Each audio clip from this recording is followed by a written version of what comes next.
Hello friends, welcome to RK tutorial. ఈరోజు మనము తెలంగాణలో జరిగినటువంటి 2024 డిఎస్సి ఎడ్జిటీలో వచ్చినటువంటి కొన్ని మ్యాథ్స్ బిట్లకు మనం ఆన్సర్ చూద్దాం. మనము ఇందులో భాగంగా మొదటి క్వశ్చన్ చూద్దాము.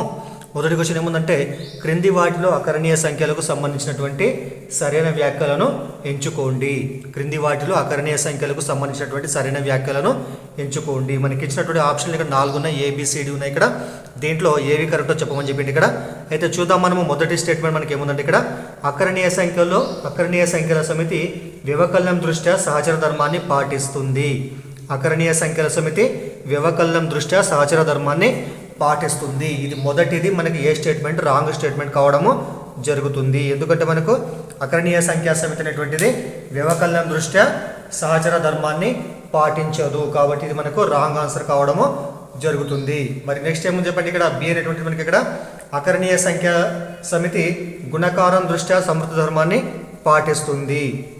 అకరణీయ సంఖ్యా సమితి గుణకారం దృష్ట్యా సమృద్ధ ధర్మాన్ని పాటిస్తుంది. ఇది మనకు కరెక్ట్ స్టేట్మెంట్ కావడము జరుగుతుంది. తర్వాత నెక్స్ట్ సి చూద్దాం మనం. సి ఏముందంటే, అకరణీయ సంఖ్యల సమితి భాగాహారం దృష్ట్యా స్థిత్యంతర లేదా వినిమయ ధర్మాన్ని పాటించదు. ఇక్కడ ఏమిచ్చినట్టు ఇక్కడ పాటించదంట, కాబట్టి పాటించకుంటే మనకు అది సరైనటువంటి స్టేట్మెంట్ కావడము జరుగుతుంది. ఎందుకోసం అంటే అకరణీయ సంఖ్యల సమితి భాగాహారం దృష్ట్యా స్థిత్యంతర ధర్మాన్ని యాక్చువల్గా పాటించవు, కాబట్టి మనకి ఇది కరెక్ట్ స్టేట్మెంట్ ఇచ్చాడు, కాబట్టి మనకి ఇది కరెక్ట్ స్టేట్మెంట్ అవుతుంది. మరి డి చూడండి ఏమిచ్చింది ఇక్కడ, అన్ని అకరణీయ సంఖ్యలకు గుణకారం విలోమము ఉంటుంది. ఇది మనకు రాంగ్ స్టేట్మెంట్ కావడం జరుగుతుంది. కాబట్టి ఇచ్చినటువంటి 4 స్టేట్మెంట్లలో మనకు బిసి మాత్రమే సరైనటువంటివి. మరి అదేవిధంగా ఏ మరియు డి రెండు కూడా మనకు ఆన్సర్లు తప్పు కావడము జరుగుతుంది. మరి వీటికి సంబంధించిన చిన్న చిన్న ఎగ్జాంపుల్ చూద్దాం మనము. అయితే మనకు గుర్తుపెట్టుకుంటున్నా కానీ సహజ సంఖ్యలు కానీ పూర్ణాంకాలు కానీ పూర్ణ సంఖ్యలు కానీ ఇవన్నీ కూడా మనకు అకరణీయ సంఖ్యలు కావడం జరుగుతుంది. యాక్చువల్గా అకరణీయ సంఖ్యలు మనకి ఏ రూపంలో ఉంటాయి, మనకు p/q రూపంలో ఉంటాయి. మనకి అకరణీయ సంఖ్యలు యాక్చువల్ మనకు p/q రూపంలో ఉంటాయి. మరి మామూలుగా సహజ సంఖ్యలు తీసుకుంటే 1, 2, 3 ఇవన్నీ కూడా మనకు అకరణీయ సంఖ్యలు కావడం జరుగుతుంది. ఎందుకోసం అంటే ఈ సహజ సంఖ్యలకు హారంలో ఏం లెక్క చేస్తాం మనం, హారంలో 1 తీసుకుంటే అవన్నీ కూడా మనకు అకరణీయ సంఖ్య రూపంలో ఉంటాయి. కాబట్టి సహజ సంఖ్యలు కానీ పూర్ణాంకాలు కానీ పూర్ణ సంఖ్యలు కానీ ఇవన్నీ కూడా మనకు అకరణీయ సంఖ్యలు కావడం జరుగుతుంది అనమాట. మరి మన మొదటి దానికి మనం ఎగ్జాంపుల్ చూడాలి. ఫర్ ఎగ్జాంపుల్ మనము సహచర ధర్మం అంటే ఏం చేస్తాం, మనం తీసుకోవాల్సిన 3 అకరణీయ సంఖ్యలు తీసుకుంటాం. కాబట్టి ఇవే అకరణీయ సంఖ్యలు తీసుకుందాం మనము. యాక్చువల్గా p/q చాలా పెద్ద అవుతుంది, కాబట్టి మీకు ఎగ్జాంపుల్ కోసం నేను ఏం చేస్తాను, ఇక్కడ నేను 1, 2, 3 అటువంటి 3 అకరణీయ సంఖ్యలు తీసుకుంటున్నాను నేను. 1, 2, 3 అటువంటివి. మరి ఏం కావాలి ఇప్పుడు మనకి, సహచర ధర్మాన్ని పాటించవని చెప్పినాం, ఇక్కడ పాటిస్తుందండి, కానీ మనం ఏమన్నట్టుగా పాటించమని చెప్పినాం. కాబట్టి మనము చూద్దాం మనము. మరి సహచర ధర్మం అంటే ఏం చెప్పండి, మనకి దేని ప్రకారం ఇది వ్యవకలనం దృష్ట్యా, కాబట్టి a - b - c ఏం కావాలి ఇక్కడ మనకి a - b - c అనమాట. యాక్చువల్గా ఈ నియమాన్ని పాటిస్తే అప్పుడు ఏమవుతుంది, అది అకరణీయ సంఖ్యలు సహచర ధర్మాన్ని పాటిస్తాయి అనమాట. మరి ఏ అంటే ఇక్కడ మనం 1 అనుకుందాము, బి అంటే 2 అనుకుందాము, సి అంటే 3 అనుకుందాం. మరి ఏ అంటే ఎంత 1 కాబట్టి 1 - బి అంటే ఎంత 2 - సి అంటే ఎంత 3 అనమాట. మరి ఇక్కడ ఏమో చెప్పండి, ఇక్కడ a - b కాబట్టి 1 - 2 తర్వాత మైనస్ సి అంటే ఎంత 3 అనమాట. ఎప్పుడైనా ఏం చేస్తాం మనము, బ్రాకెట్లో ఏదైతే ఉంటుందో ముందుగా దాన్ని సూక్ష్మీకరిస్తాం. కాబట్టి 1 - 2 - 3 అంటే ఎంత చెప్పండి, -1 రావడం జరుగుతుంది. ఇక్కడ మరి ఇక్కడ 1 - 2 - 3 ప్లస్ అవుతుంది, కాబట్టి మరి 1 - 2 ప్లస్ కాబట్టి +1. ఇక్కడ మొత్తం ఎంత చెప్పండి, ఇప్పుడు మనకి 2కి సమానం కావడం జరిగింది. కాబట్టి ఎల్హెచ్ఎస్లో మనకు వచ్చిన విలువ మనకి ఎంత 2 అనమాట. మరి ఇప్పుడు ఆర్హెచ్ఎస్లో చూద్దాం. ఇక్కడ బ్రాకెట్లో ఏముంది, ఇక్కడ 1 - 2 ఉంది, కాబట్టి 1 - 2 అంటే ఏమొస్తుంది చెప్పండి, -1 వస్తుంది. ఎందుకంటే 1లో 2 పోదు, కాబట్టి -1 రాసుకుంటే పక్కన ఏముంది, ఇక్కడ ఆల్రెడీ మనకి -3 కాబట్టి -3 రాసిన ఇక్కడ. మరి -1 - 3 ఎంత చెప్పండి, అది -4కి సమానం కావడం జరుగుతుంది. కాబట్టి ఈ మొత్తం -4 కాబట్టి 2 అనేటువంటిది -4కి సమానం కాదు. అయితే ఏబిసిలు 3 కూడా ఇక్కడ 1, 2, 3 అయినప్పటికీ a - b - c అనేటువంటిది మనకు a - b - c కు సమానం కావడం లేదు. కాబట్టి ఏమంటే ఇక్కడ మనకు అకరణీయ సంఖ్యలు వ్యవకలనం దృష్ట్యా సహచర ధర్మాన్ని పాటిస్తుంది అంటే మనకి ఇది రాంగ్ ఆన్సర్ కావడము జరుగుతుంది. యాక్చువల్గా పాటించేదన్నమాట, ఇది గుర్తుపెట్టుకోవాలా. తర్వాత నెక్స్ట్ చూద్దాం మనము. సెకండ్ ఏమంది ఇక్కడ బి అనేటువంటిది అకరణీయ సంఖ్యా సమితి గుణకారం దృష్ట్యా సమృద్ధ ధర్మాన్ని పాటిస్తుందని ఇక్కడ. ఇది కరెక్టే, ఎందుకంటే ఇక్కడ మనం ఎగ్జాంపుల్ చూద్దాం మనము. ఇప్పుడు ఇంత ముందులాగానే 1, 2 మనకి ఇక్కడ సరే లేకుంటే భిన్నం తీసుకుందాము. 3/4, 5/2 అనేటువంటి భిన్నాలు తీసుకుంటే ఇంకా మనకి 2 గుణిస్తే మనకి ఏమి ఇచ్చింది, ఇక్కడ అకరణీయ సంఖ్యా సమితి గుణకారం దృష్ట్యా సమృద్ధ ధర్మాన్ని పాటిస్తుంది అంటే అర్థమైంది. ఇక్కడ ఈ 2 అకరణీయ సంఖ్యలు గుణిస్తే ఏం కావాలి, మళ్ళీ మనకు అకరణీయ సంఖ్యనే రావాలి. కాబట్టి 3 × 5 = 15, 4 రెంట్లే 8 కాబట్టి మనకు 3/4, 5/2 రెండు కూడా అకరణీయ సంఖ్యలే. ఆ రెండు గుణిస్తే మనకు వచ్చేటువంటి విలువ కూడా మనకు అకరణీయ సంఖ్య కావడం జరిగింది. కాబట్టి ఏమంటే మనము అకరణీయ సంఖ్యలు గుణకారం దృష్ట్యా సమృద్ధర్మాన్ని పాటిస్తాయి. కాబట్టి మనకు బి స్టేట్మెంట్ కరెక్ట్ స్టేట్మెంట్ కావడము జరిగింది. అదేవిధంగా సి చూద్దాము. అకరణీయ సంఖ్యల సమితి భాగాహారం దృష్ట్యా స్థిత్యంతర ధర్మాన్ని లేదా వినిమయ ధర్మాన్ని పాటించదు అని చూద్దాం. మనము దీనికి ఎగ్జాంపుల్ చూద్దాం. మనం ఫర్ ఎగ్జాంపుల్ ఇక్కడ మనము 3/5 తర్వాత 5 లేకుంటే 6/7 తీసుకున్నాం. మనం ఈ రెండు భిన్నాలు తీసుకున్నాం మనం అకరణీయ సంఖ్యలు అనమాట. మరి యాక్చువల్గా మనకు వినిమయ ధర్మం అంటే ఏం చెప్పండి, ఏ డివైడెడ్ బై భాగారం దృష్టి కాబట్టి A divided by is equal to B divided by A కావాలన్నమాట. మరి ఏ అంటే ఎంత, ఇక్కడ 3/5 తీసుకుందాం మనము.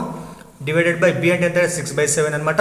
ఈజ్ ఈక్వల్ ఇక్కడ మరి బి అంటే ఎంత అయిపోయింది, ఇక్కడ 6/7 కాబట్టి 6/7 డివైడెడ్ బై ఏ అంటే ఎంత 3/5 అనమాట. మరి చూడండి ఇక్కడ మరి డివైడెడ్ బై గుర్తుంటే ఏం చేస్తాం మనం, రెండు భిన్నాలు ఈ విధంగా మధ్యలో ఇంటూ భాగారం గుర్తుంటే ఏం చేస్తాం మనం, మొదటి భిన్నం అదే విధంగా రాసేసి రెండో భిన్నాన్ని ఏం చేస్తాం మనం తిప్పి రాస్తాం కాబట్టి 7/6 అనమాట. ఇక్కడ కూడా ఏమొస్తుంది 6/7 ఇంటూ 5/3 వస్తుంది అనమాట ఇక్కడ.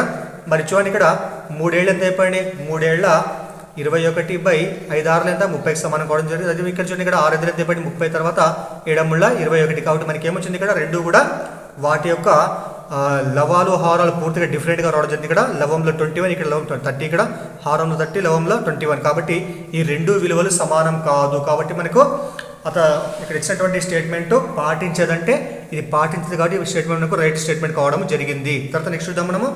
సో డి ఏమంది ఇక్కడ అన్ని అకరణీయ సంఖ్యలకు గుణకార విలోమము ఉంటుంది. మరి గుణకార విలోమం అంటే ఏం చెప్పండి, ఫర్ ఎగ్జాంపుల్ ఏవైనా రెండు అకరణీయ సంఖ్యలు గుణిస్తే మనకి ఎంత 1 రావాలన్నమాట. ఫర్ ఎగ్జాంపుల్ మనకు 3/5 ఉందనుకోండి, దీన్ని దేంతో గుణిస్తే మనకు 1 వస్తుంది చెప్పండి. ఏం చేయాలి మనం 3/5 ఏమని తిప్పి రాస్తే ఏమొస్తుంది అప్పుడు మనకు 5/3 అనమాట. కాబట్టి అర్థమైంది ఇక్కడ 3/5 యొక్క గుణకార విలోమం ఏంటంటే 5/3కి సమానం కావడం జరుగుతుంది. ఎందుకోసం అంటే సో 3 ఎక్కం 3 ఎక్కం 1 ఎక్కం 5 ఎక్కం 5 ఎక్కం చేస్తే మనకి ఏమొస్తుంది అప్పుడు 1 వస్తుంది. కాబట్టి సో 1 1 1 1 కాబట్టి 1 వస్తుంది. అంటే అర్థమైంది ఇక్కడ దీనికి 3/5కు మనకు గుణకార విలోమం ఏం చెప్పండి 5/3 అవుతుంది అనమాట. కాబట్టి మరి అన్నిటికీ కూడా గుణకార విలోమం ఉంటుంది. కానీ ఫర్ ఎగ్జాంపుల్ అక్కడ మనం 0 తీసుకున్నట్లయితే మరి 0ను మనము ఎంతతో గుణిస్తే మనకు 1 వస్తుంది. అంటే ఏం చేయాలి మనం 0ను 0తోనే గుణించాలి. మనం 0ను 0తో మనకు 1 వస్తుందా రాదు. కాబట్టి ఇక్కడ మనకు మరి 0 ఉంది కదా, దీన్ని తిప్పి రాస్తే మనకు 1/0 వస్తుంది. యాక్చువల్ 0 నేను రాసుకోవచ్చు 0/1 రాసుకోవచ్చు ఇంటూ దీని మీద దీని యొక్క గుణకార విలువ తిప్పి రాసాం కాబట్టి 1/0 కాబట్టి రెండు కూడా మనకు ఈ 1కి సమానం కాదు. ఈ మొత్తం విలువ మనకు అనంతానికి సమానం కావడం జరుగుతుంది. కాబట్టి అర్థమైంది ఇక్కడ అకరణీయ సంఖ్యలో అన్ని సంఖ్యలు గుణకార విలోమం ఉంటుంది, కానీ 0కు మాత్రం గుణకార విలోమం ఉండదు. కాబట్టి ఒక్కదానికి కూడా మనం గుణకార విలోమం లేకుంటే ఆ సంఖ్యా సమితి మొత్తం కూడా గుణకార విలోమము పాటించదని చెప్పడం జరుగుతుంది. కాబట్టి ఇది డి కూడా మనకు రాంగ్ స్టేట్మెంట్ కావడం జరిగింది. సో నాన్ మ్యాథ్స్ వాళ్ళ కోసం ఇదంతా కూడా నేను ఎగ్జాంపుల్ చెప్పడం జరిగింది కాబట్టి అర్థం చేసుకోగలరు మీరు. తర్వాత రెండో క్వశ్చన్ చూడండి. రెండో క్వశ్చన్ ఏమంటే క్రింది బీజీయ సమాసాలను వాటి కారణాంకాలతో జతపరచండి. క్రింది బీజీయ సమాసాలను వాటి కారణాంకాలతో జతపరచండి. అయితే చూడండి ఇక్కడ మనకు సూత్రం ఉంటుంది అనమాట. అదేమంటే x² + a + b into x + ab వీటి యొక్క కారణాంకాలు ఇప్పుడు ఏమైతే మనకంటే x + a into x + b అనమాట. కాబట్టి మనము ఇచ్చినటువంటి బీజీయ సమాసాన్ని మనము ఈ విధంగా రాస్తే x² + a + b into x + ab అనే రూపంలో ఉన్నట్లయితే దానికి కారణాలు ఇప్పుడు ఏమైతే మనకు x + a into x + b కావడం జరుగుతుంది. కాబట్టి లేకుంటే x + a into x + b రెండు కూడా మనకు కారణాంకాలుగా కలిగినటువంటి బీజీయ సమాసం మనకి ఏమవుతుందంటే x² + a + b into x + ab కావడం జరుగుతుంది అనమాట. అయితే మనకి ఇచ్చినటువంటి ఇక్కడ మనకు LHSలో మనకి ఏముంది, ఇక్కడ మనకు ఒకసారి LHS ఇక్కడ మనకి మన ABCలో ఏముంది ఇక్కడ x² - x - 6 అనమాట. దీని ఏం చేయాలి మనం, దీన్ని మనము ఈ రూపంలో రాసుకుంటాం మనం. అప్పుడు ఏమవుతుంది మనకి సో వీటి యొక్క కారణాంకాలు మనకు ఈ విధంగా రావడం జరుగుతున్నాడు అనమాట. అప్పుడు ఏం చేస్తాం మనం ఇక్కడ కంపేర్ చేసుకుని మనకు ఆన్సర్ వస్తుంది అనమాట. అయితే ఫస్ట్ మనం మొదటి తీసుకున్నాము. ఏమొచ్చినట్టు ఇక్కడ మొదటిది మనకు x² - x - 6 అనమాట. మరి దీనిలాగా రాసి ఏమొస్తుంది చెప్పండి. అయితే ఇక్కడ చూడండి ఇక్కడ మనకి ఏముంది, ఇక్కడ a + b అంటే మనకు దీన్ని కంపేర్ చేద్దాం మనము. మరి x అలాగే ఉంది కాబట్టి మరి a + b అంటే మనకి ఏముంది, ఇక్కడ గుర్తు ప్లస్ ఉంటే మైనస్ ఉంది కాబట్టి x పక్కన ఏం లేకుండా ఏం చేస్తాం మనం 1 తీసుకుంటాం కాబట్టి -1 అన్నమాట. కాబట్టి a + b విలువ మొత్తం మనకు -1కు సమానం కావడం జరిగింది. అదేవిధంగా a ఇంటూ b ఇక్కడ ఉంది, ఇక్కడ ఈ స్థిర పదం అనమాట. ఇది ఈ మొత్తం దేనికి సమానం, ఇక్కడ మనకు -6కి సమానం. కాబట్టి ab = మనకు -6కి సమానం కావడం జరిగింది అనమాట. అయితే చూడండి ఇక్కడ మరి ఏబి అంటే అర్థమైంది a ఇంటూ b రెండు విలువలు ఉన్నాయి కాబట్టి దీన్ని కూడా మనం ఆ -6ను కూడా మనం ఆ రెండు కూడితే మనకు వచ్చేటువంటి విలువ -1 వచ్చే విధంగా కారణాలకు రాద్దాం మనము. నేను ఇక్కడ రాస్తూ చూడండి.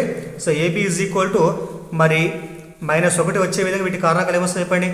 -3 × 2గా రాసుకోవచ్చు. మనం -3 × 2గా రాస్తే ఏమొస్తుంది చెప్పండి. మరి ఈ రెండు కలపాలి. ఏ అంటే -3, బి అంటే 2గా తీసుకుంటాం మనం. కాబట్టి -3 × 2 ఎంత మళ్ళీ -6కి సమానం కావడం జరుగుతుంది.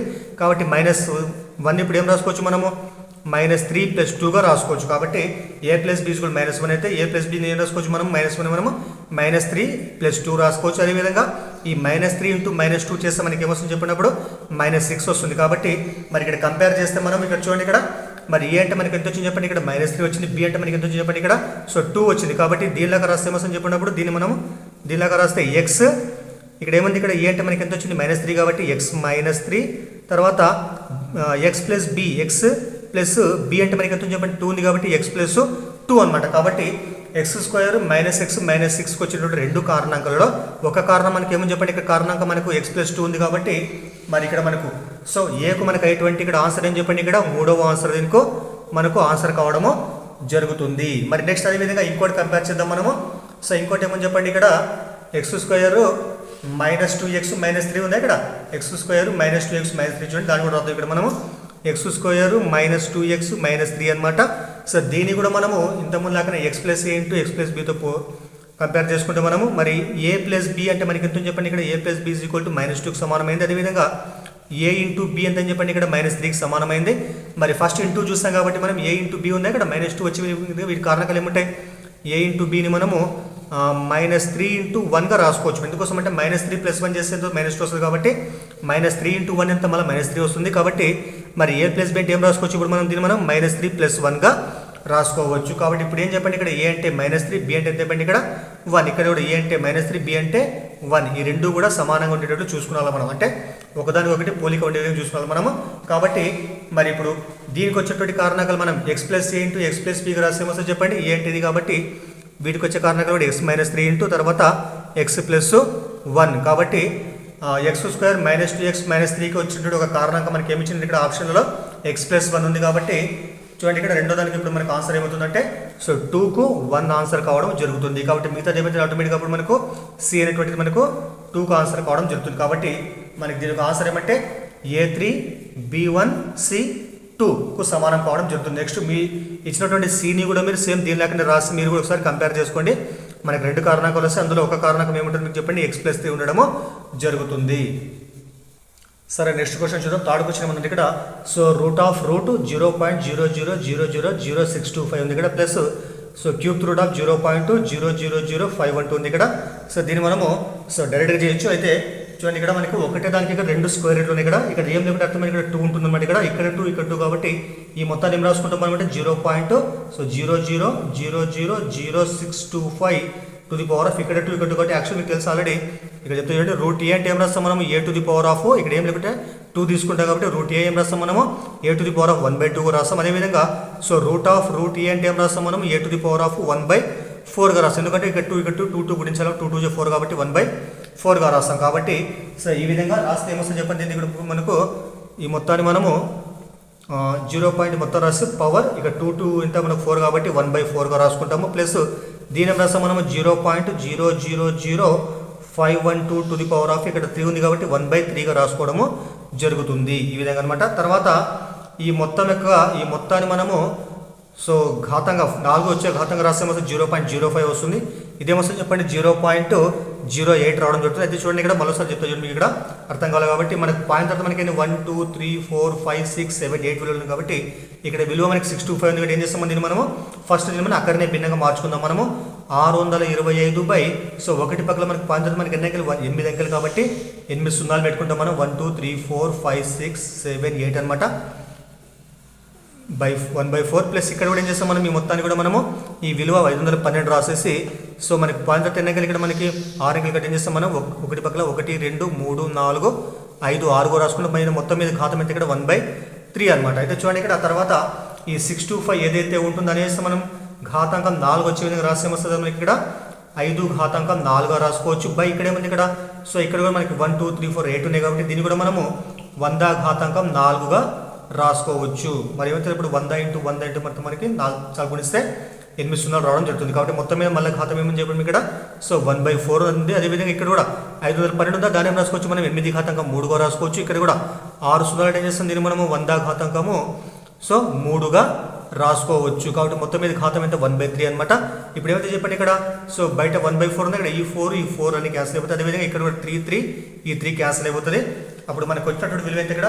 సో 5/100 ప్లస్ తర్వాత ఇక్కడ ఎంత ఇక్కడ 8/100. కాబట్టి మొత్తం మనకి కలిపితే వచ్చేటువంటి విలువ ఎంత ఇక్కడ మనకు హారాలు సేమ్ ఉన్నాయి కాబట్టి సో 100 కాసాగైతే ఇక్కడ 5 ప్లస్ మీద చెప్పండి 13 కావడం జరుగుతుంది. దీన్ని ఏం చేస్తాం మనము దశాంశ భిన్నంగా మారుస్ ఏమొస్తుంది మనకి 1 తర్వాత 2 అంకెలు 2 సున్నాలు ఏం చేస్తాం మనం 2 అంకెలు వద్దు పెట్టేసి పాయింట్ పెడతాం కాబట్టి 0.13 ఇక్కడ ఏం లేకుంటే 0 తీసుకుంటాం. కాబట్టి మనకు ఆన్సర్ ఏంటంటే 0.13కి సమానం కావడము జరుగుతుంది. లేదంటే మీకు ఐడియా ఉంటే డైరెక్ట్గా ఇక్కడ దీన్ని మనము 0.05 రాసుకుంటే ఆ 4 క్యాన్సిల్ అయిపోతుంది. లేకుంటే అదేవిధంగా ఇక్కడ కూడా 0.0005 ఉంటే మనము 0.08 రాసుకుంటే ఆ 3 క్యాన్సిల్ అయిపోతే మనం డైరెక్ట్గా మనము కలిపినా మనకు ఆన్సర్ 0.13 రావడము జరుగుతుంది అనమాట. తర్వాత నెక్స్ట్ క్వశ్చన్ చూద్దాం. నెక్స్ట్ క్వశ్చన్ ఏముందంటే కిరణ్ ఒక డ్రెస్ కొనుటకు దుకాణమునకు వెళ్ళాడు. దాని ప్రకటన విలువ ₹2,000. దుకాణదారు వరుసగా 20%, 15% మరియు 5% డిస్కౌంట్ ఇస్తే మొత్తం మీద లభించినటువంటి డిస్కౌంట్ ఎంత? చూడండి ఇక్కడ ఒక డ్రెస్ మనకి ఎంత ఇక్కడ ₹2,000 అనమాట. అయితే మొదటగా డ్రెస్ పైన ఇచ్చినటువంటి రుసుము ఎంత ఇక్కడ మనకు డిస్కౌంట్ అంటే రుసుము ఒకటే కాబట్టి 20%, దాని తర్వాత ఇచ్చిన రుసుము ఎంత అయిపోయింది 15%, దాని తర్వాత ఇచ్చిన ఏంటంటే 5%. కాబట్టి మనం ఏమనుకుంటాం మామూలుగా 20 + 15 + 5 అంటే మొత్తం 40% అనుకుంటాము. కానీ 40% కాదు ఇక్కడ. ఎందుకోసం అంటే 2000 ఫస్ట్ మనకు 50% తీసేస్తాడు. దాని తర్వాత వచ్చినటువంటి విలువ పైన తర్వాత మనకు 15% తీసేస్తాడు. కాబట్టి మళ్ళీ 15% తర్వాత మళ్ళీ మిగిలినటువంటి దానిపైన మళ్ళీ 5%. కాబట్టి ఈ విధంగా డిస్కౌంట్ తీసుకుంటారు అనమాట. అయితే సో దీనికి ఆన్సర్ ఏం చేస్తాం మనం మామూలుగా ఈ విధంగా మొత్తం కలిపి వచ్చే ఆన్సర్ కాదనమాట. ఎప్పుడైనా కానీ ఇక్కడ మనకు విల ఎంత ఇచ్చినా మనకు అడిగింది ఏంటి ఇక్కడ మొత్తం మీద లభించిన డిస్కౌంట్ ఎంత కాబట్టి ఏం చేస్తాం మనము ₹100 ప్రకారం తీసుకొని చేస్తామంటాము. 100% ప్రకారం తీసుకొని చేస్తాం. కాబట్టి దీనికి మనం వాడాల్సిన సూత్రం ఏంటంటే సో 100 ఎప్పుడైనా కానీ మొత్తం డిస్కౌంట్ ఈ విధంగా మనకు 1, 2, 3 ఈ విధంగా సో ఎన్ని ఇస్తే మనకి ఈ విధంగా డిస్కౌంట్ కోసం ఏం చేస్తాం మనం 100 మైనస్ సో 100 ఇంటూ ఈ డిస్కౌంట్ మనం ఒకటేమో ఎక్స్, ఒకటేమో వై, ఒకటేమో జెడ్ అనుకుంటే మనము సో 100 ఇంటూ ఏం చేస్తాం ఇక్కడ మనం 100 - x/100.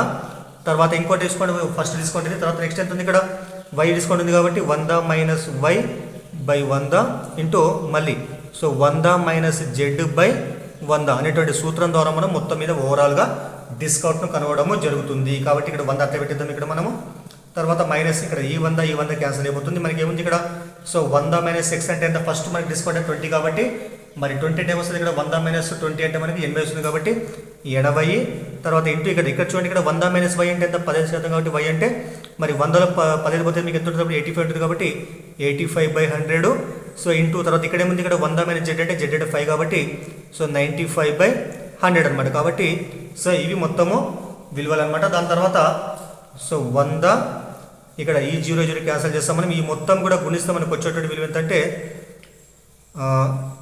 ఈ మొత్తం గుణిస్తే మనకు వచ్చే విలువ ఏంటంటే మొత్తం మనకు మొత్తం గుణించి దాంతో 1 ఇక్కడ 10 × 100తో భాగిస్తే మనకు వచ్చేది ఏంటంటే 64.6 అనేది రావడము జరుగుతుంది. కాబట్టి 95 × 85 × 8 చేసి దాన్ని ఏం చేయాలి మనము 1000తో భాగిస్తే మనకు వచ్చేది ఏంటంటే 64.6 వస్తుంది అనమాట.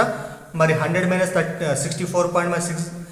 64.6 తీస్తే మనకి ఎంత వస్తుంది అప్పుడు 35.4 రావడం జరుగుతుంది. కాబట్టి ఓవరాల్గా మనకి ఇచ్చినటువంటి డిస్కౌంట్ ఏంటంటే మనకు 35.4% ఇవ్వడము జరుగుతుంది. కాబట్టి గుర్తుపెట్టుకోవాలా. ఈ విధంగా ఒక వస్తువుపై మనకు వరుసగా డిస్కౌంట్ లిస్ట్ ఏం చేస్తాం మనము ఈ సూత్రాన్ని ఉపయోగించడం జరుగుతుంది. కాబట్టి రెండు ఏం చేస్తాం మనము ఎక్స్ వై కార్డుకు ఉపయోగిస్తాం. 3 ఇచ్చినాడు కాబట్టి XYZగా తీసుకోవడం జరిగింది. సో ఇవన్నీ రెండు గురించి దీంతో గురించి ఏం చేస్తాం మనం వై అంటే ఏం చేస్తాం సింపుల్గా మనము అన్న అంకెల తర్వాత అంటే ఒకటి తర్వాత మనకి ఏమిటి 1, 2, 3 జీరోస్ కాబట్టి ఏం చేస్తాం మనము అన్న అంకెల తర్వాత పాయింట్ పెట్టేస్తే మనకి ఏమొస్తుందంటే సింపుల్గా ఇట్లా వస్తుంది. యాక్చువల్గా 64,600 వస్తుంది అనమాట. అక్కడ ఏం చేయాలి మనం 3 సున్నాలు ఏం చేస్తాం మనం 3 అంకెలతో పాయింట్ పెడితే మనకు 64.600 తీసేస్తాం మనము. సో 100 - 64.6 అంటే 35.4 కాబట్టి మొత్తం మీద డిస్కౌంట్ ఏంటంటే 35.4 అన్నమాట. కానీ మనం ఏమనుకుంటాము ఈ మొత్తం కూర్తో అది తప్పు అనమాట. అది గుర్తుపెట్టుకోవాలి. సో తర్వాత క్వశ్చన్ చూద్దాం. తర్వాత క్వశ్చన్ ఏమంటే రాజు ప్రస్తుత వయసు వాళ్ళ అమ్మ వయసులో 1/4 వంతు. 20 సంవత్సరాల తర్వాత రాజు వయసు వాళ్ళ అమ్మ వయసులో సగం ఉంటుంది. రాజు మరియు వాళ్ళ అమ్మ వయస్సులు ప్రస్తుతం ఎంత అని ఇక్కడ అయితే చూడండి. ఇక్కడ మనకి ఫస్ట్ కండిషన్ ఏముంది ఇక్కడ, రాజు ప్రస్తుత వయసు వాళ్ళ అమ్మ వయసులో 1/4 వంతు. కాబట్టి ఫస్ట్ వాళ్ళ అమ్మ వయసు మనం ఎక్స్ అనుకుంటే మనం అప్పుడు రాజు వయసు ఎంత చెప్పండి, వాళ్ళ అమ్మ వయసులో 1/4 వంతు. కాబట్టి ఏం చేస్తాం మనం x/4గా తీసుకోవడం జరుగుతుంది అనమాట. అయితే మళ్ళీ ఏమిచ్చింది ఇక్కడ 20 సంవత్సరాల తర్వాత, మళ్ళీ ప్రస్తుత వయసు ఎంత చెప్పండి, వాళ్ళ అమ్మ వయసు ఎక్స్. కాబట్టి మరి 20 సంవత్సరాల తర్వాత ఆఫ్టర్ 20 ఇయర్స్ వాళ్ళ అమ్మ వయసు ఎంత ఉంటుందో చెప్పినప్పుడు x+20 ఉంటుంది అనమాట. అదేవిధంగా 20 సంవత్సరాల తర్వాత రాజు వయసు ఏమైతే చెప్పినప్పుడు x/4 + 20 అంటే 20 ఇయర్స్ కలపాలన్నమాట వాళ్ళ వయసులో. కాబట్టి సో ఈ విధంగా మారుతాయి అనమాట. అప్పుడు మళ్ళీ ఏమిచ్చింది ఇక్కడ 20 సంవత్సరాల తర్వాత రాజు వయసు వాళ్ళ అమ్మ వయసులో సగం ఉంటుంది. అంటే రాజు మరి వాళ్ళ అమ్మ వయసులో ప్రస్తుతం ఎంత అంటే ఇక్కడ ఏంది, ఇక్కడ 20 సంవత్సరాల తర్వాత రాజు వయసు వాళ్ళ అమ్మ వయసులో సగము. వాళ్ళ అమ్మ వయసు ఎంత ఇక్కడ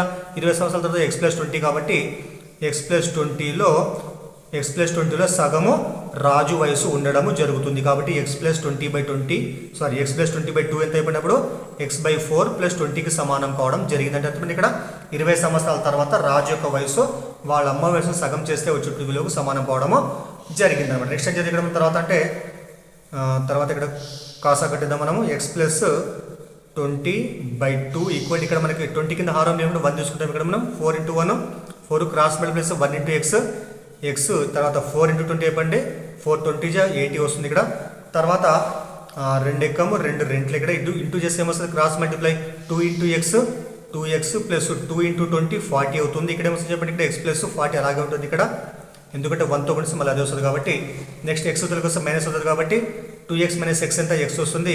ఈ 40 ఇక్కడ 80 కదా ఇక్కడ, సో 80 ఉంటుంది ఇక్కడ. మరి ఇప్పుడు 40 వదిలిపోతే మైనస్ అవుతుంది. కాబట్టి మరి 80 - 40 ఎంత 40 వస్తుంది. కాబట్టి x అంటే ఏంటి ఇక్కడ, x అంటే వాళ్ళ ప్రస్తుత అమ్మ యొక్క వయసు అనుకున్నాం. కాబట్టి మరి వాళ్ళ అమ్మ వయసు ఎంత అయిపోయినప్పుడు 40 ఇయర్స్ అవుతుంది అనమాట. మరి అదేవిధంగా రాజు వయసు ఎంత వాళ్ళ అమ్మ వయసులో ప్రస్తుతం x4 వంతు ఉంది. కాబట్టి x/4 తీసుకుంటాం మనం. అప్పుడు ఏమవుతుంది 40/4 అంటే 4 10. కాబట్టి రాజు యొక్క ప్రస్తుత వయసు 10 సంవత్సరాలు. అదేవిధంగా రాజు వాళ్ళ అమ్మ యొక్క ప్రస్తుత వయసు ఎంతంటే మనకు 40 సంవత్సరాలకు సమానం కావడము జరుగుతుందన్నమాట. తర్వాత క్వశ్చన్ చూద్దాం. తర్వాత క్వశ్చన్ ఏమంటే 15 యాపిళ్ళ కొన్న వేల 6 యాపిళ్ళ అమ్మిన వేలకు సమానము అయినా 15 యాపిళ్ళు అమ్మడం వల్ల వచ్చేటువంటి లాభ శాతం ఎంత అన్నాడు ఇక్కడ. అయితే మనం ఎంతో కొంత డబ్బు బిన్నం యాపిల్ కొన్నాం కాబట్టి మనం కొన్నటువంటి వేలు ఎంత చెప్పిన ఇక్కడ కొన్న వేలు మనకి ఇవ్వలే. కాబట్టి సో 15 యాపిల్ కొన్న వేలు మనకి ఏమిచ్చింది ఇక్కడ 6 యాపిల్ అమ్మిన వేలకు సమానం అంట. అయితే మనం ఏమనుకుంటాము 15 యాపిల్ మనకు ఖర్చు పెట్టినటువంటి వేలు ఎంత మనము 100 రూపాయలు అనుకుందాం మనం. అంటే 15 యాపిల్ యొక్క కొన్న సో వేలు ఎంత మనము 100 రూపాయలు అనుకుందాం మనము. చూడండి ఇక్కడ 15 యాపిల్స్ ఒక కొన్న వేలు 100 రూపాయలు అనుకున్నాం. కానీ మనకి ఏమిచ్చింది ఇక్కడ 6 యాపిల్ల అమ్మిన వేలకు సమానం అంటే అర్థమైంది ఇక్కడ ఈ 15 యాపిల్ మనం ఎంతైతే పెట్టి కొన్నామో మనం 100 రూపాయలు అనేటువంటిది 6 యాపిల్ అమ్మితే వచ్చేటువంటి వెల కూడా మనకు సో 100 రూపాయలకు సమానం కావడం జరిగింది. అంటే అర్థమైంది ఇక్కడ 15 యాపిల్స్ 100 రూపాయలు కొని మనం కేవలం 6 యాపిల్ని మనము 100 రూపాయలకు అమ్మడం జరిగింది. కానీ మన వద్ద ఉన్నటువంటి మొత్తం యాపిల్ సంఖ్య ఎంత 15 యాపిల్. కాబట్టి 6 యాపిల్ మనం 100 రూపాయలకు అమ్మినట్లయితే 15 యాపిల్లో ఎంతకు అమ్ముతాము, అమ్మిన వేల ఎంత దాన్ని మనం ఎక్స్ అనుకుంటాం. మనం ఇప్పుడు ఏం చేస్తాం క్రాస్ మల్టిప్లైస్ మనకి ఏమొస్తుంది చెప్పండి. సో x × 6 15 × 100 అనమాట. అప్పుడు x ఏమొస్తుందంటే 15 × 100 సో బై ఎంత అంటే 6 వస్తుంది. ఇక్కడ వీటిని క్యాన్సల్ చేద్దాం మనము. సో 2 × 3 6 2 50 ఇక్కడ తర్వాత సో 3 ఎక్కము 3 5 15 మరి 5 × 50 55 ఎంత చెప్పండి సో 250. కాబట్టి అర్థమైంది ఇక్కడ 15 యాపిల్ని అమ్మినటువంటి వేల ఎంత ఇక్కడ మనకు 250 రూపాయలు రావడము జరిగింది. కాబట్టి యాక్చువల్గా మనం ఖర్చు పెట్టినంత చెప్పండి ఇక్కడ 100 రూపాయలు ఖర్చు పెట్టినా మనం కొనడం కోసం మనం, కానీ మనకు వచ్చినంత చెప్పండి ఇక్కడ 250 రూపాయలు మనకు రావడం జరిగింది. కాబట్టి మన 100 రూపాయలు మనం తీసుకుంటే అప్పుడు మనకు వచ్చినటువంటి ఎక్స్ట్రా అమౌంట్ ఎంత చెప్పండి ఇక్కడ 150 రూపాయలు మనకి ఎక్స్ట్రా లాభం రావడం జరిగింది. కాబట్టి మన 100 రూపాయలు తీసుకున్నాం కాబట్టి అర్థమైంది ఇక్కడ 100 కంటే అర్థమైంది శాతంగా తీసుకున్నాం. కాబట్టి మనకు వచ్చినటువంటి లాభ శాతం ఎంత అంటే ఇప్పుడు మనకు 150% రావడము జరిగిందనమాట.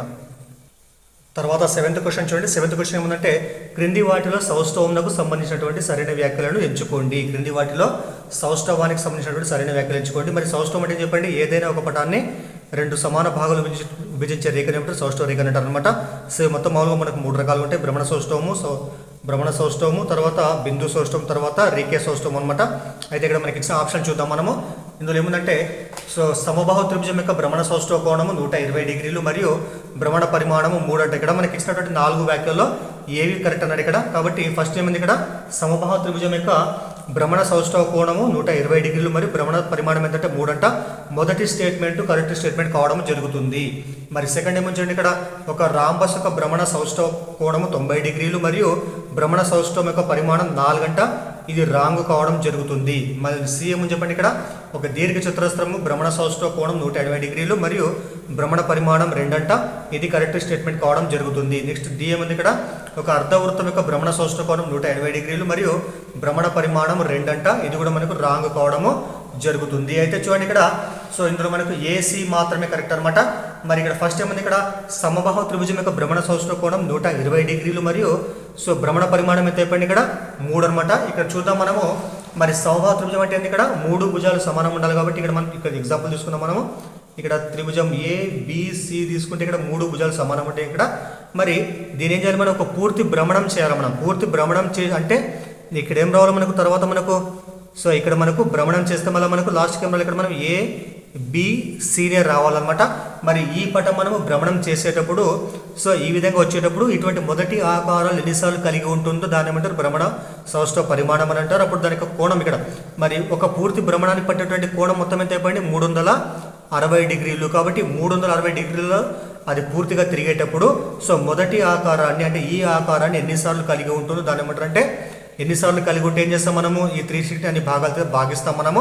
అప్పుడు వచ్చేదాన్ని ఏమంటారు అంటే భ్రమణ సౌష్ఠవ కోణం అని అంటారు. చూడండి ఇక్కడ మనకి ఏబిసి ఏదైతే ఉంటుందో దీన్ని మనం ఒకసారి ఈ విధంగా తిప్పినప్పుడు మళ్ళీ మనకి ఏమైతే అప్పుడు ఈ మొదటి ఆకారం కనిపిస్తుంది. మనకు ఏమైతే చెప్పినప్పుడు ఏ అనేటువంటి పైన ఉంది, ఇక్కడ వస్తుంది అనమాట. ఇక్కడ మరి సి ఇక్కడ వస్తుంది, తర్వాత బి ఇక్కడ వస్తుంది అనమాట. మరి మొదటిసారి ఈ విధంగా తిరుగుతుంది. నెక్స్ట్ మళ్ళీ తిప్పినప్పుడు ఏమైతే చెప్పండి, మనకి ఈ విధంగా తిప్పినప్పుడు మనకి అది సో ఈ విధంగా తిప్పినప్పుడు సరే ఇక్కడ దింపుతాయి. ఇక్కడ మీ పటాలు మాత్రం అన్నీ సేమ్గా భావించాలి మనము. ఇక్కడ ఏ సి బి, ఇక్కడ ఏబిసి అనమాట. మరి మళ్ళీ తిప్పితే ఏమవుతుంది, అప్పుడు ఏ ఇక్కడ వస్తుంది, ఇక్కడ ఏ ఇక్కడ వస్తుంది, ఇక్కడ సో బి పైన వస్తుంది, తర్వాత సి వస్తుంది అనమాట. మళ్ళీ తిప్పితే ఏమవుతుంది, మనకు ఇది వస్తుంది అనమాట, ఏబిసి వస్తుంది అంటే అర్థమైంది. ఇక్కడ మొదటి పదం మనకు మొదటి పదము మళ్ళీ మొదటి పదంగా కనిపించడానికి ఏమైంది, అప్పుడు మనకి 1 2 3 సార్లు తిరగడం జరిగింది. కాబట్టి దీని యొక్క భ్రమణ పరిమాణం ఎంత అంటే మనకు సో 1 2 3 అనమాట. కాబట్టి మరి మొత్తం తిరిగినట్టు మొత్తం కోణం ఎంత అయిపోయింది, 360 డిగ్రీస్. కాబట్టి ఈ 360 ఏం చేస్తాం, ఇప్పుడు మనం 1 2 3 చేత భాగిస్తాం మనం బై 3 అనమాట. అప్పుడు ఏమొస్తుంది, మనకు భ్రమణ సౌష్ఠవ కోణం వస్తుంది. చూడండి భాగితే ఇక్కడ మనం 3 × 3 3 × 3 3 2 6 3 0 వస్తుంది. కాబట్టి మొత్తం కోణం ఎంత ఇక్కడ మనకు 120 డిగ్రీస్. కాబట్టి భ్రమణ సౌష్ఠవ కోణం ఎంత ఇక్కడ మనకు 120 డిగ్రీస్ అనమాట. మరి అదేవిధంగా భ్రమణ సౌష్ఠవ పరిమాణం ఎంత మనకు 3కి సమానం కావడము జరిగింది. తర్వాత అదేవిధంగా నెక్స్ట్ ఇక్కడ చూద్దాం. నెక్స్ట్ ఏముంది ఇక్కడ మనకు తర్వాత అంటే నెక్స్ట్ రాంబస్ ఉంది. ఇక్కడ మనకు తెలుసు రాంబస్ మనకి ఈ విధంగా ఉంటుంది. రాంబస్ యాక్చువల్గా మనకు అంటే కొద్దిగా మనకు వాలుగా ఉంటుంది అనమాట. సో మరి ఏబిసిడి తీసుకుంటే మొదటి మళ్ళీ ఆకారం రావాలంటే చేస్తాం మనము. మరి ఈ విధంగా తిప్పితే మనకి ఏమొస్తుంది, అప్పుడు ఇక్కడ తిప్పితే ఇలా వస్తుంది అనమాట పటం. అంటే ఇక్కడ వాల్ వస్తుంది అనమాట. వాల్ మనకి ఇక్కడ రావడము జరుగుతుంది. చూడండి ఇక్కడ మనకి యాక్చువల్గా ఇక్కడ కర్ణం పెద్దగా ఉంది, ఇక్కడ ఈ కర్ణం. కానీ ఇక్కడ తిప్పితే ఏమవుతుంది, ఇక్కడ మనకు దీని ఒక పేరు ఇక్కడ మనకు సో డిఏబిసి అనమాట. ఈ విధంగా వస్తుంది అనమాట. మరి ఆ విధంగా వచ్చిన అర్థమైంది. ఇక్కడ ఈ ఆకారం ఇక్కడ లేదు ఇక్కడ మనకి. అంటే సో వాటి యొక్క ఆకారాలు సేమ్ ఉండొచ్చు, కానీ ఇక్కడ ఈ దీనిలాగా అపీరెన్స్ లేదు ఇక్కడ, అవునా కదా ఇక్కడ. కాబట్టి అంటే 90 డిగ్రీస్ తిరిగితే మనకి ఈ ఆకారం లేదు. కాబట్టి మరోసారి తిప్పుతాం. మరోసారి తిప్పితే ఏమొస్తున్నప్పుడు మనకు సో మొదటి ఆకారం రావడం జరుగుతున్నప్పుడు అంటే ఏమవుతుంది, ఇక్కడ సో ఏ ఇక్కడ వస్తుంది, బి ఇక్కడ వస్తుంది, సి ఇక్కడ వస్తుంది, డి ఇక్కడ వస్తుంది అనమాట. అంటే ఏంటి, ఇక్కడ మనకు 90 + 90 అంటే మొత్తం ఎంత 180 డిగ్రీస్కు మనకు ఈ మొదటి ఆకారం రావడం జరిగింది. అంతే, మొదటి ఆకారం అంటే దీనిలా కనిపిస్తుంది అంతే. సో దీని యొక్క పేర్లు కాదు ఇక్కడ. సో మళ్ళీ తిప్పితే ఏమొస్తుంది, మళ్ళీ మనకు మళ్ళీ మారుతుంది. నెక్స్ట్ తిప్పితే ఏమొస్తుంది, తర్వాత మనకు మొదటి ఆకారం అంటే ఏబిసిడి అనేటువంటి మనకి ఇక్కడ రావడము జరుగుతుంది. ఈ విధంగా వస్తుంది అనమాట. కాబట్టి అర్థమైంది ఇక్కడ. సో 1 2 3 4 మనకు సో రెండవసారి 4వసారి మనకు ఏమైంది, ఇక్కడ మనకు సో మొదటి ఆకారాల మీద కనిపించడం జరిగింది.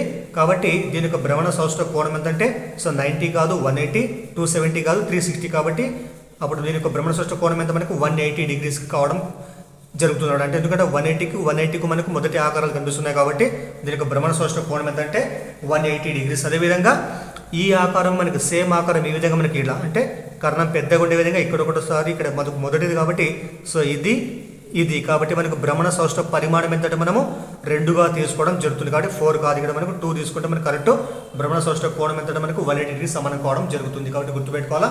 సో ఈ విధంగా కంపేర్ చేసుకుంటాం. కాబట్టి మీరు సి డి కూడా అదే విధంగా చూడండి. సి మనకి యాక్చువల్గా 180 వస్తుంది. తర్వాత డి అనేటువంటి కేవలం మనకు యాక్చువల్గా భ్రమణ సౌష్ఠవ పరిమాణం దీనికి 360 డిగ్రీస్ ఒక్కసారి మాత్రమే. చూడండి ఇక్కడ సో ఇక్కడ మనకి ఈ విధంగా అర్ధవృత్తం తీసుకుంటే మనకి ఎంత 90, 180, 270, 360 తిప్పినా మళ్ళీ 360కి మాత్రమే మనకి ఇదే ఆకారం వస్తుంది. కాబట్టి దీని యొక్క భ్రమణ సౌష్ఠ కోణం ఎంతంటే 360 డిగ్రీస్. అదేవిధంగా భ్రమణ సౌష్ఠ పరిమాణం మనకు 1 మాత్రమే కావడము జరుగుతుంది. మరి ఇంకా సింపుల్గా చెప్పాలంటే మనకి ఇచ్చినటువంటి త్రిభుజ సమద్రమే కాబట్టి వీటికి వచ్చేటువంటి భ్రమణ సౌష్ఠవ రేఖలు ఎన్నైతే ఉంటాయో సో వాటి యొక్క భ్రమణ సౌష్ఠవ పరిమాణం కూడా అంతే ఉంటుంది. అదేవిధంగా ఏం చేస్తాం మనం, మొత్తం భ్రమణం అంటే 360 డిగ్రీస్ కాబట్టి దీనికి వచ్చేటువంటి సౌష్ఠవ రేఖలు ఎన్నైతే ఉంటుందో దాంతో భాగిస్తే మనకు వచ్చేటువంటిదే భ్రమణ సౌష్ఠవ కోణం అనమాట. ఈ విధంగా కూడా గుర్తుపెట్టుకుంటాం మనం. తర్వాత క్వశ్చన్ చూద్దాం. ఎయిత్ క్వశ్చన్ ఏమంటే, ఒక కారు గంటకు 45 కిలోమీటర్ల వేగంతో ప్రయాణిస్తే గమ్యస్థానాన్ని 13 నిమిషాలు ఆలస్యంగా అదేవిధంగా 60 km/h వేగంతో ప్రయాణిస్తే 4 నిమిషాలు ఆలస్యంగా చేరుకుంటుంది. అయినా కారు ప్రయాణించినటువంటి దూరం ఎంత ఇక్కడ అయితే సో రెండిట్లో కూడా ఆలస్యంగా పోతుందంట.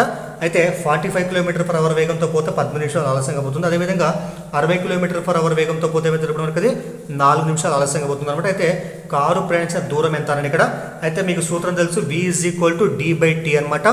మరి v అంటే ఇక్కడ వేగం దూరం బై కాలం అనమాట. దీంట్లో మనము సో టీని కర్తగా చేసిన టీ అంటే అర్థం కాలం కాబట్టి కాలాన్ని కర్తగా చేసిన ఏమొస్తుంది మనకు సో d/vగా మారడము జరుగుతుంది. అంటే అర్థమైన ఇక్కడ v వేగంతో టీ కాలంలో d దూరాన్ని ప్రయాణిస్తుంది అనమాట. అయితే మనకి ఇక్కడ రెండు సందర్భాలు ఉన్నాయి కాబట్టి మనకి యాక్చువల్గా టీ కాలంలో పోవాలా, కానీ ఏమైంది ఇక్కడ మనకు 13 నిమిషాలు ఆలస్యంగా పోయింది కాబట్టి సో దీన్ని ఫస్ట్ రాద్దాం మనము. సో టీ కాలంలో పోయింది మనకి ఏమైంది 13 నిమిషాలు ఆలస్యంగా ఏం చేస్తాం మనము, టీకు 13 నిమిషాలు కలపాలి. కానీ మనము నిమిషాలు ఏం చేయాలి, మన గంటలో మనకి ఇచ్చింది గంటలు కాబట్టి గంటలో మార్చుకుంటే ఏమొస్తుంది t + 13/60 అనమాట. ఇక్కడ నిమిషాలని మనం గంటలో మార్చుకుంటే టీ కాలంలో పోవాలి, కానీ మనకి 10 నిమిషాలు ఎక్కువ ఏం చేస్తాం మనము t + 13/60 అనమాట. ఈక్వల్ అయితే ఇక్కడ మనకు d అంటే దూరం తెలియదు కాబట్టి d అలాగే రాస్తా. మరి ఎంత వేగం చెప్పండి, ఇక్కడ మనకి అది 45 km కాబట్టి 45 అనమాట. ఇది మొదటి సందర్భం అనమాట. అదేవిధంగా నెక్స్ట్ సందర్భం ఏమని చెప్పిన తర్వాత సో టీ అనేటువంటిది కాలంలో పోవాలి, కానీ 4 నిమిషాలు ఆలస్యం ఏం చేస్తాము 4/60 గంటలో మార్చుకున్నాము. ఇంత దూరం ఇంత కాలంలో పోయిందనమాట. అప్పుడు ప్రయాణించిన దూరం ఎంత, అది కూడా మనకు డీకే సమానం కావడం జరుగుతుంది. తర్వాత అది ప్రయాణించినటువంటి కారు యొక్క వేగం ఎంత చెప్పండి 60 km కాబట్టి 60 km అనమాట. ఈ విధంగా రాసుకుంటాం మనము. ఇవి రెండు సందర్భాలు అనమాట. నెక్స్ట్ ఏం చేస్తే నేను ఈ దాన్ని మనం సమీకరణం 1 దీన్ని సమీకరణం 2 అనుకుందాం మనము. నెక్స్ట్ ఏం చేస్తే ఈ సమీకరణం 1 నుంచి సమీకరణం 2 తీసేస్తా, LHS - LHS చేసేస్తా. మరి LHS ఏమని చెప్పండి ఇక్కడ సో t + 13/60, ఇక్కడ LHS ఏమని చెప్పండి ఇక్కడ సో t + 4/16 కాబట్టి మైనస్ చేస్తే ఏమొస్తుంది చెప్పండి, దీని గుర్తులు మారుతాయి కాబట్టి -t - 4/60 అనమాట. తర్వాత ఇక్కడ RHS ఏముంది ఇక్కడ d/45, మరి మైనస్ చేస్తే ఏమొస్తుంది దీనికి గుర్తు మారుతుంది కాబట్టి -d/60 అనమాట. కాబట్టి ఈ విధంగా మారుతుంది అనమాట. తర్వాత చూడండి ఇక్కడ టీ క్యాన్సల్ అయిపోతే నెక్స్ట్ ఏముంది ఇక్కడ 60 కాబట్టి 60, ఇక్కడ రెండింటి హారాలు సేమ్ ఇక్కడ మనం మొత్తం మీద హారాన్ని 60 రాసుకోవచ్చు. మరి ఇక్కడ ఏముంది ఇక్కడ 13 - 4 అంటే ఏమొస్తుంది చెప్పండి 9 వస్తుంది ఇక్కడ, కాబట్టి 9/60 అనమాట. ఇక్కడ చూడండి ఇక్కడ 45, 60 ఉంది ఇక్కడ. మరి వీటికి కాసాగా ఏమైతే యాక్చువల్గా మనకు ఇక్కడ 45, 60 రెండు కూడా 15 యొక్క గుణిజాలు కాబట్టి ఏం చేస్తాను నేను dd కామన్ తీస్తే, అదేవిధంగా 15 కామన్ తీస్తే అప్పుడు లోపల ఏమంటే చెప్పండి ఇక్కడ d/15 బయటికి వస్తే సో d బయటికి వచ్చి ఇక్కడ 1 ఉంటుంది ఇక్కడ. మరి 15 దేంతో గుణిస్తే 40 వస్తే 3 కాబట్టి 1/3 ఉంటుంది ఇక్కడ. చూడండి ఇక్కడ d × 1 d అవుతుంది, 15 × 3 ఎంత చెప్పండి 45 వస్తుంది. మళ్ళీ ఇక్కడ d బయటికి వచ్చింది కాబట్టి 60 నుంచి 15 బయటికి వస్తే ఏమంటుంది ఇక్కడ కూడా d బయటికి వస్తే 1, 15 దేంతో గుణిస్తే 60 వస్తుంది చెప్పండి, 15ని 4తో గుణిస్తే 60 వస్తుంది కాబట్టి ఇక్కడ 4 ఉంటుంది అనమాట. ఈ విధంగా రాసిన తర్వాత చూడండి ఇక్కడ 15 × 15 15 4 60 అనమాట. మనకి ఏముంది ఇక్కడ 9/4 ఉంటుంది. 9/4 సో d అలాగే ఉంటుంది ఇక్కడ. మరి ఇక్కడ కాసాగర్త ఏమొస్తుంది చెప్పండి సో 3 4 12, తర్వాత క్రాస్ మల్టిప్లై 4 × 1 4 - 3 × 1 3 అనమాట. తర్వాత చూడండి ఇక్కడ మళ్ళీ క్యాన్సల్ చేద్దాము. సో 4 × 4 4 × 12 అనమాట. నెక్స్ట్ ఏముంది ఇక్కడ సో 9 = d × 4 - 3 అంటే 1 కాబట్టి 1/3 అంటే ఏం చేస్తాం ఇక్కడ మనం 1/3 అంటే 1/3 ఇక్కడ రాసుకుని చూడండి ఇక్కడ. మరి నెక్స్ట్ d కావాలి కాబట్టి ఏం చేస్తారు d అలాగే ఉంచేస్తాను. d అడ్డగుణకం చేస్తే ఏమొస్తుంది 3 × 9 ఎంత చెప్పండి 3 × 9 27 కాబట్టి మనకు కారు ప్రయాణించిన మొత్తం దూరం ఎంత అంటే 27 కిలోమీటర్కు సమానం కావడం జరిగింది. ఇది మీరు ఫాస్ట్గా కూడా చేయొచ్చు, నేనేమంటే మీకు అర్థం కానీ ఇట్లా స్లోగా చెప్పడం జరిగింది. సో ముఖ్యంగా నాన్ వ్యాసం వల్ల ఈ విధంగా కొద్దిగా ప్రాక్టీస్ చేస్తే రావడం జరుగుతుంది అనమాట. తర్వాత ఈజీ క్వశ్చన్ చూడండి ఇక్కడ ఏమిచ్చిందంటే షడ్భుజాకార పట్టకం యొక్క ముఖాలు మరియు అంచుల సంకేతం. ఇక్కడ మనకు తెలుసు షడ్భుజం అంటే ఇక్కడ మనకు 6 భుజాలు ఉన్నటువంటి పట్టకం అనమాట. మరి ఇక్కడ చూద్దాం, ఇక్కడ మనం జస్ట్ ఇట్లా పటం తీసుకుంటే మనము సో 1 2 3 4 5 6 ఇక్కడ కూడా కింద కూడా మనము సో యాక్చువల్ పటం కరెక్ట్ రాలేదు, పటం ఇట్లా తీసుకుంటాం అన్నమాట మనము.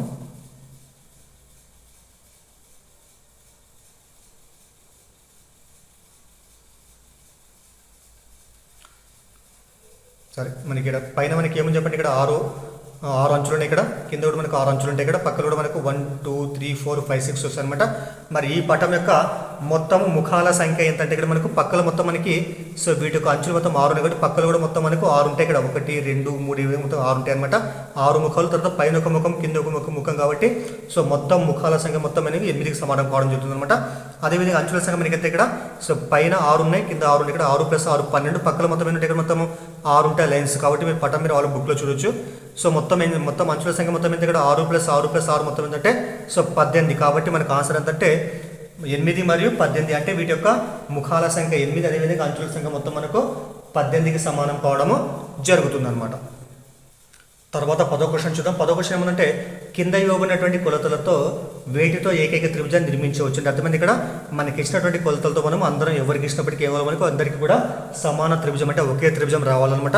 మరి ఇచ్చినటువంటి 4 ఆప్షన్లు దేని ద్వారా మనకు త్రిభుజాన్ని నిర్మించవచ్చు అంటే ఇక్కడ చూద్దాం మనం. ఫస్ట్ ఏమంటే సో ఏబీ = 5 సెంటీమీటర్లు, angle ABC = 120 degrees, angle BCA = 70 degrees అనమాట. దీంతో త్రిభుజాన్ని నిర్మించవచ్చు అంటే మనం చూడండి ఇక్కడ మనం నిర్మించే త్రిభుజం పేరు ఇక్కడ ఏమంటే ఏబీసీ అనమాట. అయితే చూడండి ఇక్కడ త్రిభుజంలో 2 కోణాల మొత్తం ఎంత కావాలో యాక్చువల్గా మనకు 3 కోణాల మొత్తం ఎంత కావాలో మనకు 180కి సమానం కావాలి. కానీ ఇక్కడ ఏమి చెప్పండి ఇక్కడ సో 2 కోణాల మొత్తమే మనకు 120 + 70 ఎంత మొత్తం చెప్పండి మనకి ఇక్కడ సో 190 కావడం జరుగుతుంది. కాబట్టి ఎప్పుడైనా కానీ 2 కోణాల మొత్తమే 190 ఉంటే యాక్చువల్గా మనము ఆ త్రిభుజాన్ని నిర్మించలేము. కాబట్టి మనకు ఫస్ట్ మనకు ఆన్సర్ కాదు. కాబట్టి మనకి ఇది 1వది ఆన్సర్ కాదు. చూడండి ఇక్కడ సో 2 కోణాల మొత్తమే మనకు 180 కంటే ఎక్కువైంది ఇక్కడ. కానీ త్రిభుజంలో 3 కోణాల మొత్తం ఎంత మనకు 180కి సమానం అవుతుంది అంతే. సో నెక్స్ట్ చూద్దాం. ఇక్కడ నెక్స్ట్ ఏముందంటే DE = 6.5, EF = 4 centimetre, DF = 11 centimetre. ఇక్కడ మనం గీచే త్రిభుజం ఏమంటే డిఈఎఫ్ అనమాట. అయితే చూడండి ఇది ఎందుకోసం కాదంటే సెకండ్ది ఏదైనా కానీ త్రిభుజంలో 2 భుజాల మొత్తం ఖచ్చితంగా ఏం కావాలి మనకి 3వ భుజం కంటే పెద్దదిగా ఉండాలి. కాబట్టి ఇక్కడ డి అంటే మనకి ఎంత 6.5, ఈఎఫ్ అంటే ఎంత 4 ఉంది ఇక్కడ. మరి 6.5 + 4 ఎంత అయిపోయింది 10.5 మాత్రమే వస్తుంది. కాబట్టి 2 భుజాల పొడవుల మొత్తము 3వ భుజం కంటే కూడా చిన్నగా అయింది. కాబట్టి ఇక్కడ కూడా త్రిభుజాన్ని మనము నిర్మించలేము అనమాట. సెకండ్ అయిపోయింది. తర్వాత థర్డ్ ఏముంది ఇక్కడ పీక్యూ = 8 సెంటీమీటర్, పిఆర్ = 7.5 సెంటీమీటర్. త్రిభుజ యాంగిల్ పీక్యూఆర్ అంతా 40 degrees అనమాట. దీన్ని పటం కింద మనము మరి ఈ విధంగా పటం ఇక్కడ సో పీక్యూఆర్ ఇస్తే పీక్యూ అంతా 8 సెంటీమీటర్లు, తర్వాత పిఆర్ అంతా 7.5 సెంటీమీటర్. మరి పీక్యూఆర్ కోణం అంటే ఇక్కడ కోణం కాబట్టి ఇక్కడ 40 degrees కోణం ఉంది. ఎప్పుడైనా గుర్తుపెట్టుకోండి మనం త్రిభుజాలు నిర్మించాలంటే ఖచ్చితంగా ఇవ్వాలి మనకు 2 భుజాలు వాటి మధ్యలో కోణం ఇస్తే మాత్రం త్రిభుజాన్ని నిర్మించవచ్చు. కానీ మనము ఈ 2 భుజాల మధ్యలో కాకుండా పక్కల కోణం ఇస్తే త్రిభుజాన్ని మనము నిర్మించలేము. కాబట్టి ఇది కూడా మనకు సాధ్యము కాదు. కాబట్టి థర్డ్ కూడా మనకు ఆన్సర్ కాదు. నెక్స్ట్ ఏమని చెప్పండి ఇక్కడ angle XYZ = 90 degrees, XY = 5 degrees, XZ = 13 degrees అనమాట. అయితే ఇక్కడ మనకి ఏర్పడే త్రిభుజం ఏంటి ఇక్కడ మనకి లంబకోణ త్రిభుజం అనమాట. ఇక్కడ XYZ తీసుకుంటే Y వద్ద కోణం ఎంత మనకి మధ్యలో విలువ వద్ద కోణం కాబట్టి ఇక్కడ 90 degrees అనమాట. మరి XZ అంటే ఇది కాబట్టి ఇది ఎంత మనకి 13 degrees 13 సెంటీమీటర్లు అనమాట. మరి XY అంటే ఇక్కడ 5 సెంటీమీటర్స్. అయితే మీకు డౌట్ రావచ్చు ఇక్కడ 2 భుజాలు వాటి మధ్యలో కోణం లేదు కదా సార్ అని ఇక్కడ మీరు. అయితే ఈ మనకి ఇచ్చినటువంటిది ఏంటి ఇక్కడ మనకి లంబకోణ త్రిభుజం కాబట్టి ఏం చేస్తాం మనము పైథాగరస్ సిద్ధాంతం ప్రకారము ఈ భుజాన్ని కూడా కనుక్కోవచ్చు. మనం అప్పుడు ఏమొస్తుంది మనకి కర్ణం యొక్క వర్గం మిగిలిన భుజాల వర్గాల మొత్తం ప్రకారం చేస్తే మనము ఈ భుజం యొక్క పొడవు మనకు 12 రావడం జరుగుతుంది. కాబట్టి ఈ 2 భుజాల నుంచి మనకి లంబకోణం ఇచ్చినాడు కాబట్టి ఈ భుజాన్ని మనము పైథాగరస్ సిద్ధాంతం ప్రకారం కనుక్కోవచ్చు మనం. కాబట్టి ఈ 3 భుజాల కొలతలు మనకు తెలుసు కాబట్టి ఈ త్రిభుజాన్ని మనము నిర్మించవచ్చు. కాబట్టి మనకి 4th ఆప్షన్ కరెక్ట్ ఆన్సర్ కావడము జరుగుతుంది అనమాట. సో తర్వాత క్వశ్చన్ చూడండి. తర్వాత క్వశ్చన్ ఏముందంటే ఇచ్చిన దత్తాంశం 14, 36, 25 డాష్ నాకు సంబంధించినటువంటి సరైన వ్యాఖ్య ఏదైనా ఇక్కడ సగటు = మధ్యగతము, సగటు <= మధ్యగతము, సగటు <= మధ్యగతం, తర్వాత మధ్యగతము = బాహుళకం అన్నట్టు ఇక్కడ. అయితే ఇచ్చినటువంటి రాశులు మనకి ఇక్కడ ఏవైతే ఉన్నాయో సో ఇవన్నీ కూడా ఏం చేస్తాం ఫస్ట్ మనము ఆరోహణ క్రమంలో రాస్తామన్నమాట. మరి ఆరోహణ క్రమంలో రాస్తే వచ్చేటువంటి వీటి యొక్క మధ్యగతం మనకి ఎంత సమానం అవుతుంటే మధ్యగతం ఇది మొత్తం మధ్యగతం మనకు చూద్దాం ఇక్కడ మనము. సో ఫస్ట్ ఏమని చెప్పండి ఇక్కడ 14, తర్వాత 25, సో దాని తర్వాత 25, దాని తర్వాత 32, 35, తర్వాత 36, సో దాని తర్వాత 42, తర్వాత 50, తర్వాత 56, తర్వాత 62. ఇవి దత్తాంశ రాశులు కూడా మనము ఆరోహణ క్రమం రాస్తే వచ్చేటువంటి వరుస అనమాట. మరి వీటికి మధ్యగతం ఎంత మనకి ఎందుకంటే మొత్తం ఇక్కడ రాశులు 1 2 3 4 5 6 7 8 9 10 కాబట్టి సో ఇక్కడ 4 రాశులు ఇక్కడ 4 రాశులు వదిలిపెట్టేస్తే మనము మధ్యలో ఏమైనా ఇక్కడ 35 36 కాబట్టి సో వీటి సరాసరి తీసుకుంటే మనకి ఏమొస్తుంది మధ్యగతం కాబట్టి 35 + 36/2 చేస్తాం మనము. కాబట్టి వీటికి మధ్యగతం ఎంత అప్పుడు మనకు 35.2 5 రావడం జరుగుతుంది. ఎందుకోసం అంటే ఆ రెండు కూడా 35 + 36/2 చేస్తాం మనం. 35 + 36/2 ఎందుకోసం అంటే మనకి అవి సరి సంఖ్యలో ఉన్నాయి కాబట్టి కరెక్ట్ మధ్యలో విలువ మనకి లేదు కాబట్టి ఏం చేస్తాం మనము మధ్యలో వచ్చే రెండు విలువలు తీసుకొని ఆ రెండు కూడి సగం చేస్తే మనకు వచ్చే విలువ ఎంత అంటే మనకు 35.5 వస్తుంది కాబట్టి దీనికి మధ్యగత 35.5 అనమాట. మరి అదేవిధంగా సో దీనికి సగటు కనుక్కుంటే అంటే మీకు తెలుసు కదా సగటు అంటే ఏం చెప్పండి, రాశుల మొత్తం బై రాశుల సంఖ్య. కాబట్టి అవన్నీ కూడితే మనకు వచ్చేది ఏంటంటే x bar equal to so 377/10 వస్తుంది. అప్పుడు మనకు వచ్చే విలువ ఎంత 37.5. చూడండి ఇక్కడ 37.7 వస్తుంది, ఇక్కడ 37.7 వస్తుంది. కాబట్టి ఇప్పుడు చూడండి మనకి మధ్యగతం ఎంత 35.5. అదేవిధంగా సగటు ఎంత అయిపోయింది ఇక్కడ 37.7 అనమాట. మరి ఇందులో పెద్ద విలువ ఏమని చెప్పండి, ఇక్కడ సగటు పెద్దగా ఉంది కాబట్టి సగటు అనేటువంటిది మధ్యగతం కంటే కూడా పెద్దదిగా ఉండి సరే ఒక ఆప్షన్ అనమాట. అది మళ్ళీ ఏమి ఇచ్చింది ఇక్కడ మీకు మధ్యగతం మీకు బహుళకం అనేది. మరి దీనిలో బహుళకం ఎంత చెప్పండి, ఇక్కడ మనకు ఎక్కువ సార్లు వచ్చిన రాశి ఏమని చెప్పండి 25. కాబట్టి బహుళకం ఎంత మనకు 25 అనమాట. కాబట్టి మధ్యగతము = బహుళకము, ఇది మనకు రాంగ్ ఆన్సర్ కాదనమాట. ఇది నెక్స్ట్ ఏముంది ఇక్కడ సగటు <> మధ్యగతం, సగటు పెద్దగా ఉంది మధ్యగతం చిన్నగా ఉంది కాబట్టి ఇది కూడా మనకు రాంగ్ ఆన్సర్ అవుతుంది. అదేవిధంగా సగటు = మధ్యగతం ఈ రెండు సమానంగా లేవు కాబట్టి ఇది కూడా మనకు రాంగ్ ఆన్సర్ అనమాట. మనకి ఇప్పుడు మన కరెక్ట్ ఆన్సర్ ఏం చెప్పండి, సగటు <> మధ్యగతం కాబట్టి ఇది మనకు ఆన్సర్ కావడము జరుగుతుంది అనమాట. తర్వాత క్వశ్చన్ చూద్దాం. తర్వాత క్వశ్చన్ ఏమందంటే క్రింది వాటిని ఆరోహణ క్రమంలో అమర్చండి. ఏమిచ్చింది ఇక్కడ 4 to the power of 4, 2 to the power of 7, 7 to the power of 3, 3 power 6 అనమాట. మరి ఆరోహణ క్రమం అంటే ఏంది, చిన్న నుంచి పెద్ద కాబట్టి చూడండి ఇక్కడ మనకి 4 to the power of 4 విలువ ఎంత పడి 4 × 4 × 4 × 4 × 4 అనమాట. 4 టైమ్స్ ఇంటూ చేయాలి. 4 16, 16 16 ఎంత 256. దీని ఒక విలువ ఎంత 256 అనమాట. మరి దీని విలువ ఎంత 2 × 2 × 2 × 7 టైమ్స్ చేస్తే మనకి వచ్చేది ఏంటంటే 128 వస్తుంది. అదేవిధంగా 7³ అంటే ఎంత 7 × 7 × 7 కాబట్టి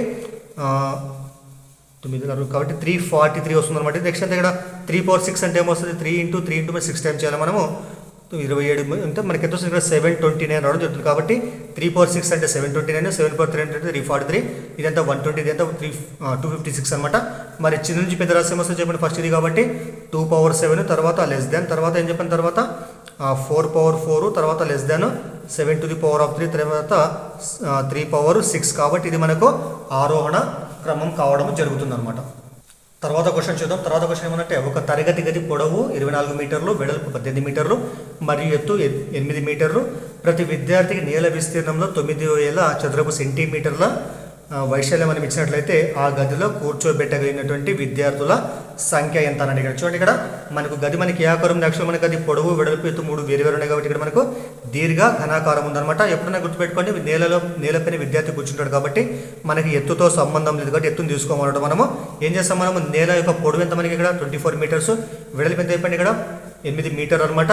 ఏం చేయాలి మనము ఫస్ట్ గది యొక్క వైశాల్యం కనుక్కుంటే దాని ఏం చేస్తాం మనము ఒక విద్యార్థిని కూర్చోబెట్టేటువంటి యొక్క వైశాల్యం ఎంత 9000 చదరపు మీటర్లు కాబట్టి ఏం చేస్తాం మనము నేల వైశాల్యంపై ఒక విద్యార్థి యొక్క వైశాల్యంతో భాగిస్తే వచ్చేటువంటిదే విద్యార్థుల సంఖ్య. మరి విద్యార్థుల సంఖ్య ఎన్ని అనుకుంటే ఏం చేస్తాం మనము నేల వైశాల్యము బై ఒక విద్యార్థి తీసుకోగలిగినటువంటి ఒక విద్యార్థి ఆక్రమించేటువంటి వైశాల్యం, ఒక విద్యార్థి యొక్క వైశాల్యం అనమాట. మరి నేల వైశాల్యం అంటే ఏం చేస్తాం ఇక్కడ నేల యొక్క పొడవు వెడల్పు మనకి ఎంత ఉంది ఇక్కడ 24 మీటర్స్ × 18 మీటర్స్ అనమాట. మరి ఒక విద్యార్థి యొక్క వైశాల్యం ఎంత చెప్పండి, కూర్చున్న వైశాల్యం 9000 ఇక్కడ చదరపు సెంటీమీటర్లు అంటే సెంటీమీటర్ స్క్వేర్ అనమాట. ఇప్పుడు ఏం చేయాలి మనం రెండు కూడా ప్రమాణాలు సేమ్ ఉండాలి కాబట్టి ఏం చేస్తాం మనము ఈ మీటర్లను మనం సెంటీమీటర్లకు మార్చుకుంటాము. అప్పుడు ఏమైతే చెప్పండి ఇక్కడ 2400 సెంటీమీటర్స్ × 1800 సెంటీమీటర్స్, ఎందుకంటే 1 మీటర్ అంటే 100 సెంటీమీటర్లు కాబట్టి రాసిన తర్వాత 9000 అనమాట. ఇక్కడ నెక్స్ట్ ఏం చేస్తాం ఈ జీరోస్ ఈ 2 జీరోస్ 1 0 క్యాన్సిల్. నెక్స్ట్ ఏముంది ఇక్కడ 9 ఎక్కము 9 రెంట్లో అప్పుడు మనకు వచ్చేటువంటి ఆన్సర్ అంటే 240 × 2 అంటే 242 ఎంత చెప్పండి 480. కాబట్టి ఆ గదిలో కూర్చున్నటువంటి మొత్తం విద్యార్థుల సంఖ్య మనకి ఎంతంటే 480కి సమానం కావడము జరుగుతుంది. ఇక్కడ ఎత్తు మనకు తీసుకోవాల్సిన అవసరం లేదు. తెలంగాణ డిఎస్సి 2024 సంబంధించినటువంటి చాలా వీడియోస్ మన యొక్క ప్లేలిస్ట్లో ఉన్నాయి. మీరు ఇక్కడ అన్ని వీడియోస్ కూడా చూడగలరు. ఇంతకుముందు జరిగినటువంటి జూలై 19 తర్వాత జూలై 19 షిఫ్ట్ 1 షిఫ్ట్ 2 అదేవిధంగా 22 జూలై షిఫ్ట్ 1 అదేవిధంగా 23 జూలై అనేటువంటి కొన్ని వీడియోస్ అన్ని కూడా మన ప్లేలిస్ట్లో ఉన్నాయి, అవన్నీ కూడా చూడగలరు. సరే నెక్స్ట్ అదేవిధంగా మీకు వీడియో ఉపయోగపడి దయచేసి వీడియోని లైక్ చేయండి, అదేవిధంగా ఛానల్ సబ్స్క్రైబ్ చేయండి. మీ వీడియోని మీ ఫ్రెండ్స్కి కూడా ఫార్వర్డ్ చేయండి. సరే, ఇప్పుడు నెక్స్ట్ క్వశ్చన్ చూద్దాం. 14 క్వశ్చన్ ఏముందంటే క్రింది వాటిలో సగటుకు సంబంధించినటువంటి సరైన వ్యాఖ్యను గుర్తించండి. సో ఏమిచ్చింది ఇక్కడ మొదటి 10 ప్రధాన సంఖ్యల సగటు 12.9 అంట. ఇది కరెక్ట్ స్టేట్మెంట్ కావడం జరుగుతుంది. ఎందుకోసం అంటే మరి మొదటి 10 ప్రధాన సంఖ్యలు అంటే ఏమొస్తాయి చెప్పండి, మీరే చేయండి. సగటు తర్వాత కనుక్కోండి. మీరు ఇక్కడ రాసో చేయండి. మొదటి 10 ప్రధాన సంఖ్యలు ఏమొస్తాయంటే 2, 3, 5, 7, 11, 13, తర్వాత 17, 19, తర్వాత 23, తర్వాత 29. ఇవి మనకు మొదటి 10 ప్రధాన సంఖ్యలు అనమాట. వీటి సగటు అంటే ఏం చేస్తాము, రాష్ట్రం మొత్తం మీద రాష్ట్ర సంఖ్య కాబట్టి ఈ మొత్తం కూడా దీన్ని 10తో భాగిస్తే మనకు వచ్చేది ఏంటంటే 12.9 కాబట్టి సో మొదటి స్టేట్మెంట్ కరెక్ట్ స్టేట్మెంట్ అవుతుంది. అదేవిధంగా సెకండ్ ఏముంది ఇక్కడ మొదటి 10 పూర్ణాంకాల సగటు ఎంత ఇక్కడ మనకు 4.5 అనమాట. మీకు తెలుసు మొదటి 10 పూర్ణాంకాల సగటుకు సూత్రం మీకు ఇంతకుముందు వీడియోలో నేను సంఖ్యా వ్యవస్థకు సంబంధించినటువంటి వీడియోలో చెప్పడం జరిగింది. ఆ వీడియో కూడా ఒకసారి చూడగలరు మీరు. మరి మొదటి 10 పూర్ణాంకాల సగటుకు సూత్రం ఏంటంటే సో n-1/2 అనమాట. మరి n అంటే మీకు ఎంత ఇక్కడ 10 పూర్ణాంకాలు కాబట్టి 10 - 1/2 అంటే ఏమొస్తుంది చెప్పండి మీకు 9/2 అంటే మీకు 4.5కు సమానం కావడం జరుగుతుంది. కాబట్టి ఇది కూడా మనకు సెకండ్ కూడా కరెక్ట్ స్టేట్మెంట్ అవుతుంది అనమాట. తర్వాత నెక్స్ట్ ఏమని చెప్పండి ఇక్కడ సి ఏముంది మొదటి 10 సరి సహజ సంఖ్యల సగటు ఎంత 10.5 అనమాట. ఇది రాంగ్. ఎందుకోసం అంటే మొదటి n సరి సహజ సంఖ్యల సగటుకు సూత్రం ఏంటంటే n+1 అనమాట. మనకు 10 ఇచ్చింది కాబట్టి n అంటే 10 కాబట్టి 10 + 1 ఎంత యాక్చువల్గా మనకు 11 కావాలి. కానీ మనకి ఏమి ఇచ్చింది ఇక్కడ 10.5 కాబట్టి మనకి సి అనేటువంటిది మనకి రాంగ్ కావడం జరుగుతుంది. గుర్తుపెట్టుకోవాలా, మొదటి n సరి సహజ సంఖ్యల సగటుకు సూత్రం ఏంటంటే n+1 అంటే n అంటే ఇక్కడ మనకి ఇచ్చినటువంటి సంఖ్యలు అనమాట. అదేవిధంగా డి ఏముంది ఇక్కడ మొదటి 10 బేసి సంఖ్యల సగటు ఎంత ఇక్కడ 10కి సమానం. ఇది కరెక్ట్ అవుతుంది. ఎందుకోసం అంటే మనకు బేసి సంఖ్యల సంఖ్య మనకి ఎంతైతే ఇస్తాడో వాటి యొక్క సగటు కూడా అదే సంఖ్యకు సమానం కావడం జరుగుతుంది. కాబట్టి ఎన్ని ఏం చేస్తాం మనం సింపుల్గా n అని రాస్తాం. కాబట్టి 10 ఇస్తే 10 కాబట్టి మొదటి n బేసి సంఖ్యల సగటు ఎంత nకే సమానం కావడం జరుగుతుంది. నెక్స్ట్ క్వశ్చన్ చూద్దాం. నెక్స్ట్ క్వశ్చన్ ఏమంటే క్రింది వైశాల్యాలు ఆరోహణ క్రమంలో అమర్చండి. అంటే అర్థమైంది ఇక్కడ వీటికి వైశాల్యాల విలువలు ఏం చేయాలి మనం చిన్న నుంచి పెద్దగా అమర్చాలంట. మరి ఫస్ట్ ఏమైంది ఇక్కడ 16 సెంటీమీటర్ల కర్ణం పొడవు గల చతురస్రము. మరి 16 సెంటీమీటర్ల కర్ణం పొడవు ఉన్నటువంటి చతురస్రం యొక్క వైశాల్యం ఎంత వస్తుందంటే మరి చతురస్రం యొక్క కర్ణం ఏం చెప్పండి డి కాదు, డి అని రాస్తామని యాక్చువల్గా a√2 అనుకుంటాం మనం. √2x సమానం అనమాట. డి అంటే మనకి ఎంత ఇచ్చారు చెప్పండి ఇక్కడ 16 ఇచ్చాడు కాబట్టి 16 = a√2 అనమాట. మరి దీని నుంచి ఏ ఎంత వస్తుంది అప్పుడు మనకి a √2 భాగిస్తుంది కాబట్టి 16/√2 ఇది మనకు ఏ యొక్క విలువ అనమాట. మరి చతురస్రం యొక్క వైశాల్యానికి ఫార్ములా ఏం చెప్పండి, సో భుజం ఇంటూ భుజం కాబట్టి a × a అనమాట. ఏ అంటే 16/√2 × 16/√2 అనమాట. మరి √2 × √2 ఎంత 2 వస్తుంది అనమాట. 2 × 2 2 8 2 ఎముల సో 16 కాబట్టి మనకి ఎంత వచ్చింది ఇక్కడ 16 × 8 అనమాట. 8 6 48 సో 8 × 8 12 మొత్తం ఎంత ఇప్పుడు దీనికి వైశాల్యం చతురస్ర వైశాల్యం అంటే 128 చదరపు సెంటీమీటర్ మనకు రావడం జరిగింది. కాబట్టి చతురస్ర వైశాల్యం అంటే 128 అనమాట. ఇది మనకి ఫస్ట్ది. సెకండ్ ఏముంది ఇక్కడ సో 8 సెంటీమీటర్ల భుజము పొడవుగా కలిగినట్టు సమబాహు త్రిభుజం యొక్క వైశాల్యం ఎంత అండి ఇక్కడ. మరి సమబాహు త్రిభుజం యొక్క వైశాల్యం ఫార్మ్ అని చెప్పండి √3/4 సో a² అనమాట. √3 అంటే ఎంత చెప్పండి 1.732/4 అట్లా ఉంటుంది ఇక్కడ. మరి ఏ అంటే మనకి ఎంత 8 కాబట్టి మరి a² అంటే ఏమొస్తుంది 8 × 8 అనమాట. సో 4 ఎక్కం 4 రెంట్ల 8 2 16 16 × 1.732 చేస్తే మనకి ఎంత వస్తుందంటే మొత్తం ఇది గుణిస్తే మనము 27.712 వస్తుంది అనమాట. ఇది ఫస్ట్ వైశాల్యం మనకి ఎంత 128 చదరపు సెంటీమీటర్. సెకండ్ ఏంటంటే 27.712 అనమాట. మరి నెక్స్ట్ ఏం ఇచ్చింది చెప్పిన తర్వాత ఇక్కడ లాస్ట్ ఇక్కడ మనకు సమాంతర భుజాలు 7 సెంటీమీటర్లు 12 సెంటీమీటర్లు మరియు వాటి మధ్య దూరం 8 సెంటీమీటర్లు ఉన్నటువంటి ట్రెపిజియం యొక్క వైశాల్యం ఎంత ఇక్కడ. మరి ట్రెపిజియం వైశాల్యం ఏం చెప్పండి a = 1/2 × h × a + b అనమాట. మరి a + b అంటే ఇక్కడ సమాంతర భుజాల పొడవులు అనమాట. సో మరి 1/2 × h అంటే వాటి మధ్య దూరం h కాబట్టి 8 తీసుకుంటాం మనం. ఇంటూ a + b అంటే ఏమొస్తుంది 7 + 12 మొత్తం ఎంత 19 ఉంటుంది. ఇక్కడ తర్వాత క్యాన్సిల్ చేస్తే మనం 2 × 2 2 4 8 19 ఎంత అయిపోయింది సో 76. కాబట్టి ట్రెపిజియం వైశాల్యం ఎంత 76. మరి సమబాహు త్రిభుజం యొక్క వైశాల్యం ఎంత అయిపోయింది 27.712. మరి చతురస్రం యొక్క వైశాల్యం ఎంత 128 చదరపు సెంటీమీటర్లు. కాబట్టి చిన్న విలువ మనకి ఏమని చెప్పండి ఇక్కడ బి ఉంది కాబట్టి బి చిన్నది, దాని తర్వాత సి చిన్నది, తర్వాత నెక్స్ట్ అని చెప్పిన తర్వాత లాస్ట్గా ఏ పెద్దది. కాబట్టి మనకు ఇప్పుడు ఆన్సర్ ఏమంటే సమబాహు త్రిభుజ వైశాల్యం, తర్వాత ట్రెపిజియం వైశాల్యం, తర్వాత చతురస్రం యొక్క వైశాల్యం పెద్దది అనమాట. ఇది మనకు ఆరోహణ క్రమంలో ఉండడము జరుగుతుంది అనమాట. తర్వాత క్వశ్చన్ ఏమనంటే నేను ఇక్కడ క్వశ్చన్ మీకు షార్ట్గా రాయడం జరిగింది. ఇక్కడ చూడండి క్వశ్చన్, రాముడు 3240 3240 కిలోల పండ్లలో జామ పండ్లు 5/18 కేజీలు, 23/81 కేజీల మామిడి పండ్లు, అదేవిధంగా 8/27 కేజీల యాపిల్స్ పండ్లు, 23/122 కేజీల నారింజ పండ్లు అమ్మితే ఎక్కువ అమ్మినటువంటి పండ్లు ఏవన్నాడు ఇక్కడ. అయితే మొత్తం పండు మనకి ఎంత 3240 కాబట్టి సింపుల్గా ఏం చేస్తాం మనము. సో జామ పండు అమ్మినటువంటి మనకు కేజీ అంతా కూడా 5/18 కాబట్టి సో 5/18 కేజీస్ అనమాట దాని యొక్క పరిమాణం అనమాట. అప్పుడు ఏం చేస్తాం మనము, మొత్తం పండు దీంతో గుణిస్తే వచ్చేటువంటి మొత్తం పండ్ల యొక్క పరిమాణం మనకు వస్తుంది. కాబట్టి ఏం చేస్తాం మనం 5/18 ఇంటూ మొత్తం పండు ఎంత 3240 మనకి ఇక్కడ ఏమంటే ఇక్కడ 5/18 కేజీల పరిమాణం అనమాట ఇక్కడ వాటి యొక్క. సో అది మనకు ఇది కాదనమాట. ఇప్పుడు ఏం చేస్తాం 5/18 ఇంటూ 3240 అనమాట. ఇప్పుడు క్యాన్సల్ చేస్తాం మనము 18 సో 18180 కాబట్టి మనకు ఏమొస్తుంది అప్పుడు 1890 కాబట్టి మనకు 900 వచ్చినట్టు అర్థమైంది. ఇక్కడ మొత్తము జామ పండ్లు అమ్మినటువంటి వాటి సంఖ్య ఎంత ఇక్కడ 900 జామ పండ్లు అమ్మడం జరిగింది ఇక్కడ. అంటే 5/18 ఇంటూ మొత్తం పండ్లను చేస్తాం మనము, ఇది జామ పండ్లు అనమాట. తర్వాత నెక్స్ట్ ఏమని చెప్పిన తర్వాత సో మామిడి పండ్లు ఏముంది ఇక్కడ 23/81 కాబట్టి సో మామిడి పండ్లు వాటి యొక్క పరిమాణం ఎంతంటే సో 23/81 ఇంటూ మొత్తం ఎంత మళ్ళీ 3240 అనమాట. ఇప్పుడు క్యాన్సిల్ చేస్తే సో 81 1 81 ఇక్కడ 4 ఇక్కడ 40 అనమాట. మరి 23 40 ఎంత వస్తుంది ఇక్కడ. సో 4 3 12 4 2 8 1 9 920 వస్తుంది మొత్తం. కాబట్టి మామిడి పండ్ల మొత్తం సంఖ్య ఎంత మనకి ఇక్కడ 920 కావడం జరిగింది. అదేవిధంగా నెక్స్ట్ యాపిల్స్ ఏమైనా ఇక్కడ మనకి 8/27 కాబట్టి సో యాపిల్స్ 8/27 ఇంటూ ఎంత ఇక్కడ 324 0 తర్వాత మరి వీటిని గుణిస్తే ఏమొస్తుంది చెప్పండి. ఇక్కడ వీటిని భాగిస్తే మనకి ఇక్కడ 27 తర్వాత ఇక్కడ 27 మీకు ఎంత ఉంటుంది ఇక్కడ 5 ఉంటుంది. 5 4 54 27 రెంట్ల తర్వాత 0 ఇక్కడ. సో 120 ఇంటూ 8 అనమాట. సో 8 రెంట్ల 16 8 9 960 వస్తుంది మొత్తం. కాబట్టి యాపిల్ యొక్క మొత్తం పండ్ల సంఖ్య 960 అనమాట. నెక్స్ట్ ఏమిన తర్వాత సో నారింజ పండ్లు మొత్తం 23/162 కాబట్టి సో నారింజ పండ్లు సో 23/162 ఇంటూ 3240 అనమాట. 162 1 162 2 20 ఇక్కడ. మరి 23 ఇంటూ 20 ఏమొస్తుందో చెప్పండి.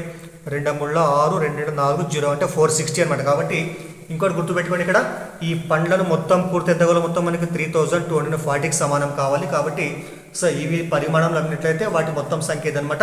మరి దీంట్లో ఎక్కువ అమ్మినటువంటి పండు మనకి ఏమని చెప్పండి ఇక్కడ యాపిల్ పండ్లు మొత్తం మనకి 960 ఉన్నాయి కాబట్టి ఎక్కువ అమ్మినటువంటి పండ్ల సంఖ్య మనకి ఏమంటే మనకు యాపిల్ పండ్లను ఎక్కువగా అమ్మడము జరిగింది. తర్వాత క్వశ్చన్ ఏముందంటే 2500 నుండి ఏ కనిష్ట సంఖ్యను తీసివేస్తే వచ్చేటువంటి భేదము 3, 4, 5, 6లచే నిశ్శేషంగా భాగించబడును ఇక్కడ. అయితే ఫస్ట్ ఏం చేస్తాం మనము, సో ఇది మనకు 3, 4, 5, 6లచే నిశ్శేషంగా భాగించబడాలంటే దీని నుంచి దేని తొలగిస్తే మనకు వచ్చేటువంటి విలువ దీనిలోచే భాగించబడుతుంది. ఏం చేస్తాం మనము ఫస్ట్ వీటి యొక్క మనము కాసాగాను కనుక్కుంటాం మనము. మరి 3, 4, 5, 6ల కాసాగ ఎంతంటే సో 3 ఎక్కని తీసుకుందాము. 3 ఎక్క 3 4 ఎట్లా వస్తుంది, 5 ఎట్లా వస్తుంది, 3 రెంట్ల 6 కాబట్టి ఇక్కడ. తర్వాత రెండిట్లో ఉమ్మడి కానుక 2 ఉంది కాబట్టి సో 2 తీసుకున్నాం మనం. 2 1 అట్లా వస్తుంది ఇక్కడ. 2 రెంట్ల 4 5 ఎట్లా వస్తుంది. సో 2 ఎక్కం ఇవన్నీ కూడా మనకు 2 కూడా మనకు పరస్పర ప్రధాన సంఖ్యలను తర్వాత గుణిస్తాం మనము. 5 రెంట్ల 10 10 రెంట్ల 20 23 60 కాబట్టి సో మనకు 3, 4, 5, 6లో మనకు కాసాగ ఎంతంటే 60 వచ్చింది ఇక్కడ. కానీ మనం ఏం చేయాలి మనము, సో 2500ని భాగిస్తే మనకు శేషం 0 రావాలి. కాబట్టి ఏం చేస్తాం మనము ఈ వీటి యొక్క కాసాగు మనకి ఏదైతే వచ్చిందో ఆ కాసాగు చేత ఏం చేస్తాం మనం ఇచ్చినటువంటి విలువను భాగాహారం చేస్తాం అన్నమాట. 60 చేత ఏం చేద్దాం మనము 2500ని భాగాహారం చేద్దాం మనము. మళ్ళీ 64 6 24 కాబట్టి 240 వస్తుంది ఇక్కడ. మనకు వచ్చేటువంటి శేషం అనేది 10 వస్తుంది ఇక్కడ. సో నెక్స్ట్ మనకు 0 తీసుకుందాం మనము. అప్పుడు ఎంత అయిపోయింది ఇక్కడ 60 ఎక్కము 60 మనకు వచ్చే శేషం ఎంతంటే 40 వస్తుంది ఇక్కడ. కాబట్టి మనకు 60 చేత 2500 నిశ్శేషంగా భాగించబడి ఏం చేస్తాం మనము ఈ 2500 నుంచి మనము 40ని తొలగిస్తే మనకు వచ్చేటువంటి విలువ మనకు 2460 అనేటువంటిది నిశ్శేషంగా భాగించబడుతుంది. కాబట్టి మనము 2500 నుంచి తీసివేయాల్సినటువంటి సంఖ్య మనకి ఎంత అయిపోయింది ఇప్పుడు 40కి సమానం కావడము జరుగుతుంది. కాబట్టి మనకి ఆన్సర్ ఎంత అంటే ఇప్పుడు మనకు 40 అనమాట. దయచేసి వీడియో లైక్ చేయండి, అదేవిధంగా ఛానల్ సబ్స్క్రైబ్ చేయండి, వీడియోని మీ ఫ్రెండ్స్కి షేర్ చేయండి. నెక్స్ట్ క్వశ్చన్ చూద్దాం. నెక్స్ట్ క్వశ్చన్ ఏమంటే చతుర్భుజ ధర్మాలు సరైన వివరణ. ఇక్కడ నేను మీకు షార్ట్లో రాయడం జరిగింది. ఇక్కడ ఫస్ట్ ఏమంటే చతురస్రం కర్ణాలు సమానము మరియు లంబాలంట. ఇది మనకు కరెక్ట్ స్టేట్మెంట్ కావడం జరుగుతుంది. ఫస్ట్ ఏమంటే ఇక్కడ చతురస్రం యొక్క కర్ణాలు సమానంగా ఉంటాయి మరియు లంబంగా ఉంటాయి. అంటే మనకి కరెక్ట్ స్టేట్మెంట్ కావడం జరుగుతుంది. అంటే ఎందుకంటే ఇక్కడ మీకు పటం ఇచ్చిన చూడండి. ఇక్కడ చతురస్రంలో అన్ని భుజాలు సమానం అంటే కర్ణాలు కూడా సమానం ఉంటాయి. అదేవిధంగా అవి పరస్పరము లంబంగా కూడా ఉంటాయి. కాబట్టి చతురస్రంలో కర్ణాలు సమానం మరియు లంబంగా ఉంటాయి. కాబట్టి మొదటి స్టేట్మెంట్ కరెక్ట్ స్టేట్మెంట్ అవుతుంది. సెకండ్ ఏమి ఇచ్చినాడు ఇక్కడ, దీర్ఘ చతురస్రం యొక్క కర్ణాలు సమానము కానీ లంబాలు కావు. ఇక్కడ చూడండి, ఇక్కడ దీర్ఘ చతురస్రంలో కర్ణాలు సమానం ఉంటాయి కానీ పరస్పరం లంబంగా మాత్రం ఉండవు. కాబట్టి ఈ చెప్పినటువంటి స్టేట్మెంట్ కూడా కరెక్ట్ స్టేట్మెంటే, బి కూడా కరెక్ట్ అనమాట. సి ఏమని చెప్పండి, ఇక్కడ సమచతుర్భుజంలో రాంబస్లో కర్ణాలు సమానం కావు కానీ లంబాలు. సో ఇది కూడా కరెక్ట్, ఎందుకంటే ఇక్కడ మనకు రాంబస్ కొద్దిగా వాలుగా ఉంటుంది, ఒక కర్ణం పెద్ద ఒక కర్ణం చిన్నగా ఉంటుంది. కాబట్టి కర్ణాల పొడవులు సమానంగా ఉండవు, కానీ ఏం చేస్తాయి ఇవి రెండు మనము పరస్పరం లంబంగా సమద్విఖండన చేసుకుంటాయి. కాబట్టి మనకి ఇచ్చినటువంటి సి స్టేట్మెంట్ కూడా కరెక్ట్ కావడం జరుగుతుంది. కాబట్టి ఈ మూడు కూడా కరెక్ట్ కావడం జరిగింది. కాబట్టి సో ఇవి డిఎస్లో వచ్చినటువంటి క్వశ్చన్స్ అనమాట. సో దయచేసి వీడియోని లైక్ చేయండి, అదేవిధంగా ఛానల్ సబ్స్క్రైబ్ చేయండి. మిగిలినటువంటి పేపర్ మనం మిగతా వీడియోలో చెప్పుకుందాం. Thank you.